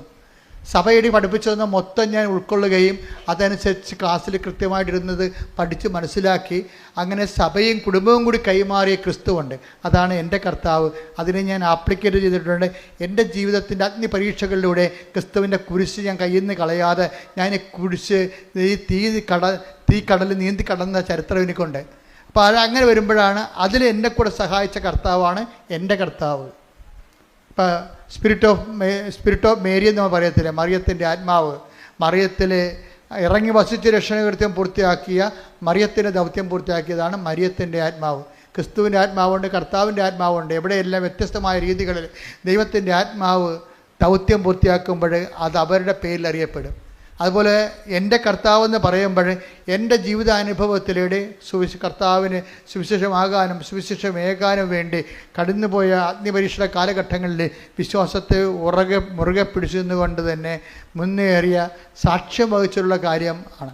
അത് പ്രഖ്യാപിക്കും എൻ്റെ കർത്താവിൻ്റെ ഉന്നതമായ നാമത്തിൽ. പിന്നെ എന്താണ്? സഭയാണ് എനിക്ക് പൗരോഹിത്യം നൽകുക. സഭയെ ഞാൻ അനുസ്മരിക്കും. എന്താ കാര്യം? സഭയില്ല പിന്നെ ഞാനില്ല. കാര്യം എന്താണ്? സഭയാണ് എനിക്ക് പട്ടം നൽകിയത്, കർത്താവിൻ്റെ അഭിഷേകം നൽകിയ കാര്യം. അപ്പോസ്തലികമായ അഭിഷേകം സഭയ്ക്ക് മാത്രമേ ഉള്ളൂ. അതുകൊണ്ടാണ് ഞാൻ എന്തെല്ലാം പ്രശ്നങ്ങൾ സഭയിലുണ്ടായിട്ട് ഞാൻ സഭയെ വിമർശിക്കാത്തതിൻ്റെ കാരണം എന്താ? സഭയെ ഞാൻ കഴിഞ്ഞ ദിവസങ്ങളിൽ അമേരിക്കയിൽ നിന്ന് അച്ഛൻ വന്നിട്ട് എന്നോട് മൺസിഞ്ഞർ വന്നിട്ട് എന്നോട് കുറേ നേരം സംസാരിച്ചു. ഞാൻ പറഞ്ഞു, ഞാൻ സഭയ്ക്കെതിരെ ഒരിക്കലും സംസാരിക്കത്തില്ല. എന്താ കാര്യം? സഭയെ കർത്താവിൻ്റെ രക്തത്താൽ വീണ്ടെടുക്കുന്നതാണ് സഭ. നമ്മൾ സഭയെ സംസാരിച്ചെതിരെ ഒരു പോറൽ വന്നാൽ പിന്നെ അത് നികർത്താൻ നമുക്ക് പറ്റത്തില്ല. ഗർഭിണികളുടെ ശരീരത്തിൽ മൂത്ത കുഞ്ഞുങ്ങളൊക്കെ വന്നിട്ട് അമ്മയുടെ വയറിലൊക്കെ, അമ്മേ ഈ വയറിൽ കുഞ്ഞുവാവ് എപ്പോൾ വരും എന്നൊക്കെ ചോദിച്ചിട്ട് പിള്ളേർ മാന്തത്തില്ലേ. അപ്പോൾ പിള്ളേരെ മാറ്റി നിർത്തും. എന്താ കാര്യം? പിള്ളേരുടെ കായ് നഖം വയറെ കൊണ്ടു കഴിഞ്ഞാൽ പാട് കിടക്കൂടാ. അതുപോലെ സഭയെ നമ്മൾ വിമർശിച്ചാൽ നമുക്കുമായിട്ട് പിന്നെ അത് ആ പാടായിട്ട് അവിടെ കിടക്കും. അതുകൊണ്ട് സഹിച്ച്, സഭയിൽ എന്തെല്ലാം പ്രശ്നങ്ങളുണ്ടെങ്കിലും സഹിച്ച് പ്രാർത്ഥിക്കാനേ പറ്റത്തുള്ളൂ. കാര്യം എന്താണ്? സഭയ്ക്ക് ആവശ്യമായത് വിശ്വാസികളുടെ സഹന പ്രാർത്ഥനകളാണ്. നമ്മൾ ഈ കാലത്തെ അതിജീവിക്കും. നമ്മൾ ഈ കാലത്തെ അതിജീവിക്കുമ്പോൾ എൻ്റെ മനസ്സിലുള്ളത് സത്യവും നീതിയും പെരുമാറണം. അതിൻ്റെ അകത്ത് ഒരു ഭാഗമായിട്ട് ആരും ഞാൻ തിരിക്കത്തില്ല. ഞാൻ തിരിക്കണേ എന്തുകൊണ്ടെന്ന് കഴിഞ്ഞാൽ എല്ലാവർക്കും നീതി കിട്ടണം, എല്ലാവരും കർത്താവിൻ്റെ കൃപയിലും ദൈവസ്നേഹത്തിലും നിലനിൽക്കണം. അതിനുവേണ്ടി നമ്മൾ സഹിച്ച് പ്രാർത്ഥിക്കും. ശ്രുതിക്കട്ടെ. ഹല്ലേലൂയ, ഹല്ലേലൂയ, ഹല്ലേലൂയ, ഹല്ലേലൂയ, ഹല്ലേലൂയ. മഹത്വം, മഹത്വം. ഹല്ലേലൂയ, ഹല്ലേലൂയ, ഹല്ലേലൂയ. അതാ എൻ്റെ കർത്താവിൻ്റെ ഉന്നതമായ നാമത്തിൽ. പിന്നെന്താ പറയണത്? സഭയുടെ അധികാരത്തിൽ. പിന്നെന്താണ്? കുരിശിൻ്റെ അടയാളത്തിൽ. ദൈവത്തിൻ്റെ ശക്തി, കൃപ എന്ന് പറഞ്ഞാൽ ദൈവത്തിൻ്റെ ശക്തിയല്ലേ? ദൈവത്തിൻ്റെ ശക്തിയാൽ. അപ്പം എൻ്റെ കർത്താവിൻ്റെ ഉന്നതമായ നാമത്തിൽ, സഭയുടെ അധികാരത്തിൽ, കുരിശിൻ്റെ അടയാളത്തിൽ. കുരിശിൻ്റെ അടയാളം എന്ന് പറയുന്നത് എന്താണ്? പാപത്തിന് പരിഹാരം ചെയ്ത് മനുഷ്യനെ വീണ്ടെടുത്തതിൻ്റെ വിജയചിഹ്നമാണ് കുരിശ്. കുരിശിൻ്റെ അടയാളത്തിൽ ദൈവത്തിൻ്റെ ശക്തി, കൃപയാൽ യേശുക്രിസ്തു ഉന്നതമായ നാമത്തിൽ നീ സൗഖ്യം പ്രാപിക്കട്ടെ. അപ്പം ആ സൗഖ്യം ഈ 92 വയസ്സുകാരൻ അനുഭവിച്ചിട്ട് അദ്ദേഹം ഇവിടുന്ന് സന്തോഷമായിട്ട് നടന്നു പോകുമ്പോൾ ആരാണ് സാക്ഷ്യം പറയുന്നത്? അദ്ദേഹമല്ലേ? അദ്ദേഹത്തിൻ്റെ ശരീരത്തിലല്ലേ പാങ്ക്രിയാസിൻ്റെ കല്ലുകൾ മാറിയെന്ന് അദ്ദേഹത്തിനാണ്. ഇങ്ങോട്ട് വന്ന ആളല്ല തിരിച്ചു പോണത്. അപ്പോൾ ആരാണ് ആദ്യം സാക്ഷ്യം പറയേണ്ടത്? വൈദ്യശാസ്ത്രമാണ്? അപ്പാപ്പനാണ്. പിന്നീട് പോയി സ്കാൻ ചെയ്ത് നോക്കിയപ്പോൾ ഒറ്റ കല്ലും കാണാനില്ല. അപ്പൊ ആ പ്രഥമ സാക്ഷി ആരാണ്? ആ രോഗി അനുഭവിച്ച രോഗിയാണ്. രണ്ടാമത്തെ സാക്ഷിയാണ് ആര്? വൈദ്യശാസ്ത്രം. അപ്പോൾ വൈദ്യശാസ്ത്രമാണ് എല്ലാം എന്ന് പറഞ്ഞു കഴിഞ്ഞാൽ രോഗി അപ്രസക്തനാണെന്നും വിവരമില്ലാത്തവനാണെന്നും ചുമ്മാ വിവരമില്ലാത്തവർ കൊട്ടിക്കൊഴിക്കേണ്ടതാണത്. എന്താ പ്രശ്നം എന്ന് വെച്ച് കഴിഞ്ഞാൽ ആ രോഗിയുടെ വിശ്വാസം സ്വീകരിക്കാനുള്ള കഴിവ് നമ്മൾ തള്ളിക്കളഞ്ഞിട്ട് കാര്യമില്ല. അത് കൊണ്ടുപോയി കുറച്ച് മെഷീൻസിന് കൊടുത്തിട്ട് കാര്യമില്ല. വിശ്വാസം ഏറ്റുപറഞ്ഞിട്ട് ആ രോഗി വിശ്വാസം ഏറ്റുപറഞ്ഞത് കൊണ്ടല്ലേ അദ്ദേഹത്തിന് സൗഖ്യം കിട്ടിയത്. അവൻ്റെ വിശ്വാസത്തെയാണ് നമ്മൾ സാക്ഷീകരിക്കേണ്ടത്, അല്ല വൈദ്യശാസ്ത്രത്തിൻ്റെ കയ്യിരിക്കണ മെഷീൻസിനല്ല. നീ പറഞ്ഞത് കേട്ടിട്ട് 10 പേര് ക്രിസ്തുവിനെ അറിഞ്ഞെന്ന് പറഞ്ഞാൽ തീർച്ചയായിട്ടും അത് ഏറ്റവും വലിയ കാര്യമാണ്.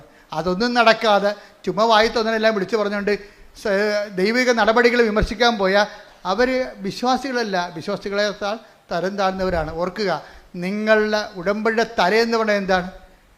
അത് വിശ്വാസ കൈമാറ്റമാണ്. ഇതിൻ്റെ ഹൃദയം എന്ന് പറഞ്ഞാൽ എന്താ? തല എന്താണ്? വിശ്വാസ കൈമാറ്റം. അല്ല നിങ്ങൾ പ്രത്യക്ഷീകരണ പ്രാർത്ഥന ചൊല്ലിയിട്ട് ഇങ്ങനെ ഞാൻ 350 പ്രാവശ്യം പ്രത്യക്ഷീകരണ പ്രാർത്ഥന ചൊല്ലി ഞാൻ എടുത്ത് മരിച്ചു തെങ്ങാമുട്ടത്തിൽ എറിയോ? അല്ല എന്ത് ചെയ്യാനാണ് ഈ സാധനത്തിന്? ഇതിനൊന്നും അറിയത്തില്ല. ഞാൻ 350 പ്രാവശ്യം പ്രത്യക്ഷീകരണ പ്രാർത്ഥന ചൊല്ലിയെന്നാണ്. നീ 1 പ്രാവശ്യം ചെല്ലിയാൽ മതി, അതേ പറഞ്ഞിട്ടുള്ളൂ. പിന്നെ എന്താണ് പറയെന്താണ് രണ്ടാമത്തത്? അവൻ പറയണ പോലെ ചെയ്യണം. എന്ത് ചെയ്യണം? ആദ്യം വിശ്വാസ കൈമാറ്റം നടത്തണം.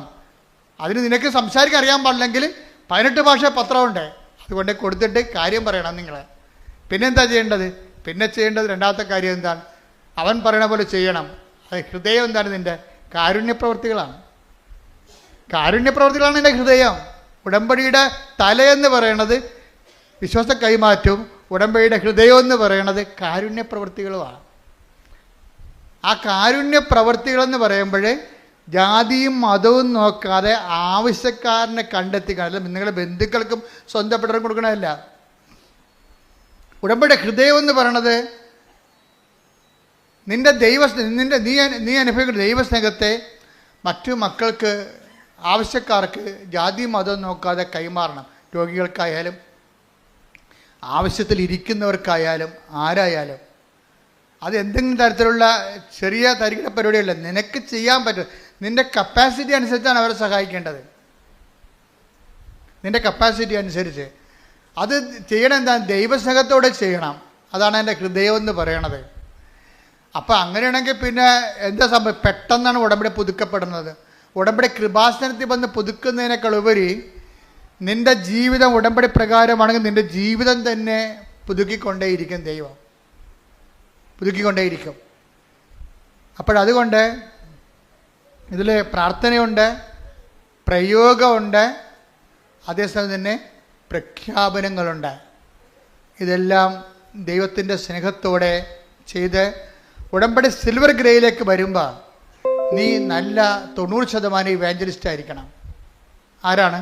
വിശ്വാസം കൈമാറും ദൈവസ്നേഹത്തോടെ വക്താവായിരിക്കണം. ഇവാഞ്ചലിസ്റ്റ് എന്ന് പറയുമ്പോൾ നീ ഒരിക്കൽ ചിലപ്പോൾ ആ പേര് കൊണ്ട് തെറ്റിദ്ധരിക്കും. ഞാൻ ഉദ്ദേശിക്കുന്നത് ദൈവസ്നേഹത്തിൻ്റെ വക്താവെന്നാണ് ഞാൻ ഉദ്ദേശിക്കണത്. നീ ഉടമ്പടി സിൽവർ ഗ്രേയിൽ വരുമ്പോൾ നിൻ്റെ വിഷയത്തെക്കാൾ ഉപരി ദൈവമായിരിക്കണം നിൻ്റെ 90% വിഷയം. ഞാൻ പറയും അങ്ങനെയുള്ളവർ നോക്കിയിട്ടാണ് ഇത് ഉടമ്പടി പുതുക്കി കൊടുക്കുക. ഇപ്പോൾ ഈ ഇന്ദ്രനീലം എന്നും പറഞ്ഞിട്ട് ഒരു കളർ വരുന്നുണ്ട് ഉടമ്പടിയിൽ. ഇന്ദ്രനീലം എന്ന് വെച്ചാൽ എന്താണത്? അതായത് നമ്മളുടെ നല്ല കടുന്നീലമില്ലേ? ഈ പുസ്തകമൊക്കെ ഈ നമ്മുടെ പുറപ്പാടിൻ്റെ പുസ്തകത്തിലൊക്കെ വാഗ്ദാന പേടകം മൂടണത് ഇന്ദ്രനീലം കൊണ്ടാണ്, കടുന്നീലം കൊണ്ടാണ്. അപ്പോൾ കടുന്നീലം ഒരു കളറിനെ കുറിച്ച് ഞാൻ ആലോചിക്കുന്നുണ്ട്. സിൽവർ ഗ്രേയിലുള്ള ആൾക്കാർ അവരൊക്കെ പുതുക്കി കൊടുക്കും. അവർ കടുന്നീല കളറിലേക്ക് വരും. എന്ന് വെച്ചാൽ ഇന്ദ്രനീലം വാഗ്ദാന പേടകം മൂടുന്ന കളറിലേക്ക് വരും. അത് വരുമ്പോൾ എന്ത് ചെയ്യും? അവർ പൂർണ്ണമായിട്ടും കൃപ നിറഞ്ഞവളും അവർ തന്നെ വിശ്വാസ കൈമാറ്റം പ്രധാനപ്പെട്ട ലക്ഷ്യമായിട്ട് മാറുന്ന ഒരാൾക്കാരാണ് പുതുക്കിയെടുക്കുക. അല്ലാതെ ഇപ്പോഴും മക്കൾക്ക് പേരക്കിടാവിന് കേന്ദ്ര വിദ്യാലയത്തിൽ ഇത് കിട്ടണം, വീട്ടിലെ ഓഹരി കിട്ടണം എന്നൊക്കെ പറഞ്ഞ് നടക്കുന്ന ആൾക്കാരില്ലേ, അവർക്കിത് പുതുക്കിയിട്ട് കാര്യമില്ല. അതുകൊണ്ടാണ്. അപ്പോൾ ദൈവത്തിന് വേണ്ടി ജീവിക്കുന്നവർക്ക് ഉടമ്പടി പുതുക്കി കൊടുക്കൊണ്ടിരിക്കും. ഏതാണ്? ഈ സിൽവർ ഗ്രേയും പിന്നെയും പുതുക്കി കൊടുക്കും. അപ്പം അതുകൊണ്ട് നിങ്ങൾ നല്ല അച്ഛൻ പറയുന്നത് മുഴുവനും ശരിയാണ്.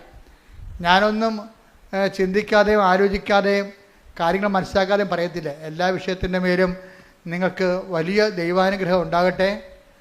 കർത്താവിൻ്റെ കൃപയിൽ നിങ്ങൾ വളർന്ന് ആദ്യം ദൈവരാജ്യം അതിൻ്റെ നീതിയും നിറവേറ്റാനുള്ള അത്യാവശ്യാഭിഷേകം നിങ്ങൾക്ക് ലഭിച്ചു കഴിഞ്ഞാൽ ബാക്കിയുള്ളതെല്ലാം ദൈവം ചേർത്ത് നടക്കുന്നത് ഈ 6 കാര്യമായിരിക്കത്തില്ല.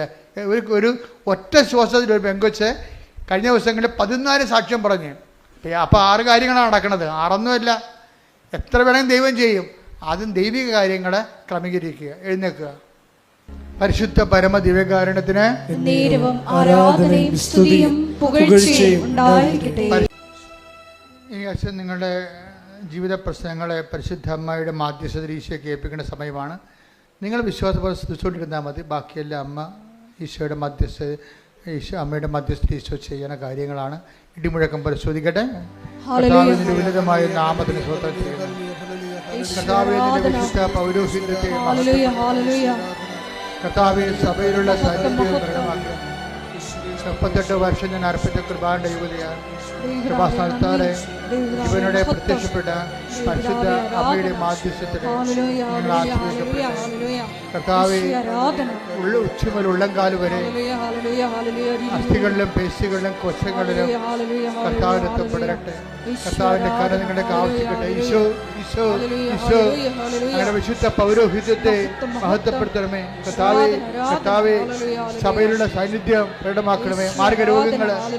മാർഗരോഗങ്ങള് തീരാവേദികള് ജീവിത ദുരിതങ്ങള് ജീവിത തടസ്സങ്ങള് യേശു ക്രിസ്തുവിന്റെ നാമത്തില് മാറിപ്പോകട്ടെ. ശ്രുതികട്ടെ.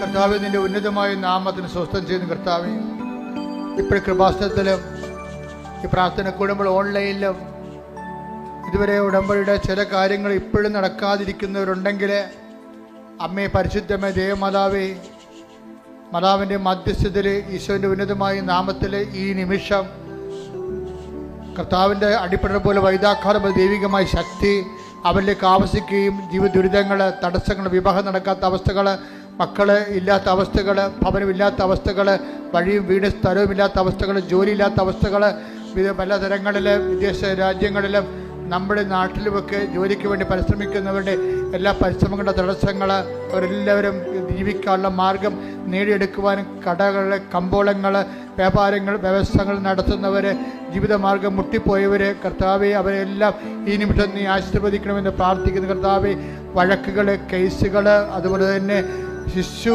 മരണങ്ങൾ, ശിശു രോഗങ്ങൾ, ഗർഭിണികളുടെ രോഗങ്ങൾ, ഗർഭസ്ഥ ശിശുവിൻ്റെ വൈകല്യങ്ങൾ, കിടപ്പ് രോഗികൾ, ആശുപത്രി അടിസ്ഥാനപ്പെടുത്തിയിരിക്കുന്നവർ, കോടതി കേസിരിക്കുന്നവർ, ഈ ദിവസങ്ങളിൽ വിധി വരാൻ പോകുന്നവർ എല്ലാവരും കർത്താവിൻ്റെ നാമത്തിൽ കർത്താവ് ഉന്നതമായ നാമത്തെ സഭയുടെ അധികാരത്തിൽ കുരിശിൻ്റെ അടയാളത്തിൽ ദൈവത്തിൻ്റെ ശക്തിയാൽ മാർഗരോഗങ്ങൾ, തീരാ തടസ്സങ്ങൾ യേശുവിൻ്റെ നാമത്തിൽ മാറിപ്പോകട്ടെ. തടസ്സങ്ങൾ നീക്കൊണ്ട് അങ്ങയുടെ നാമത്തെ ആരാധനയിലൂടെ വീണ്ടും വീണ്ടും മഹത്വപ്പെടുത്തണമേ.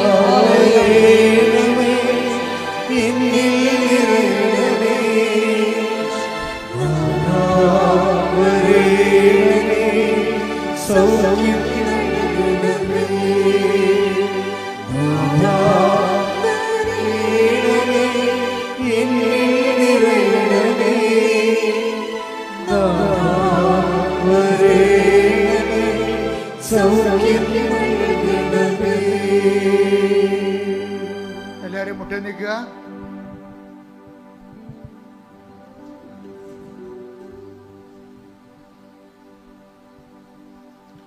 മൗനമായി നിങ്ങളുടെ വ്യക്തിപരമായ ആവശ്യങ്ങൾക്ക് വേണ്ടി പ്രാർത്ഥിക്കുക.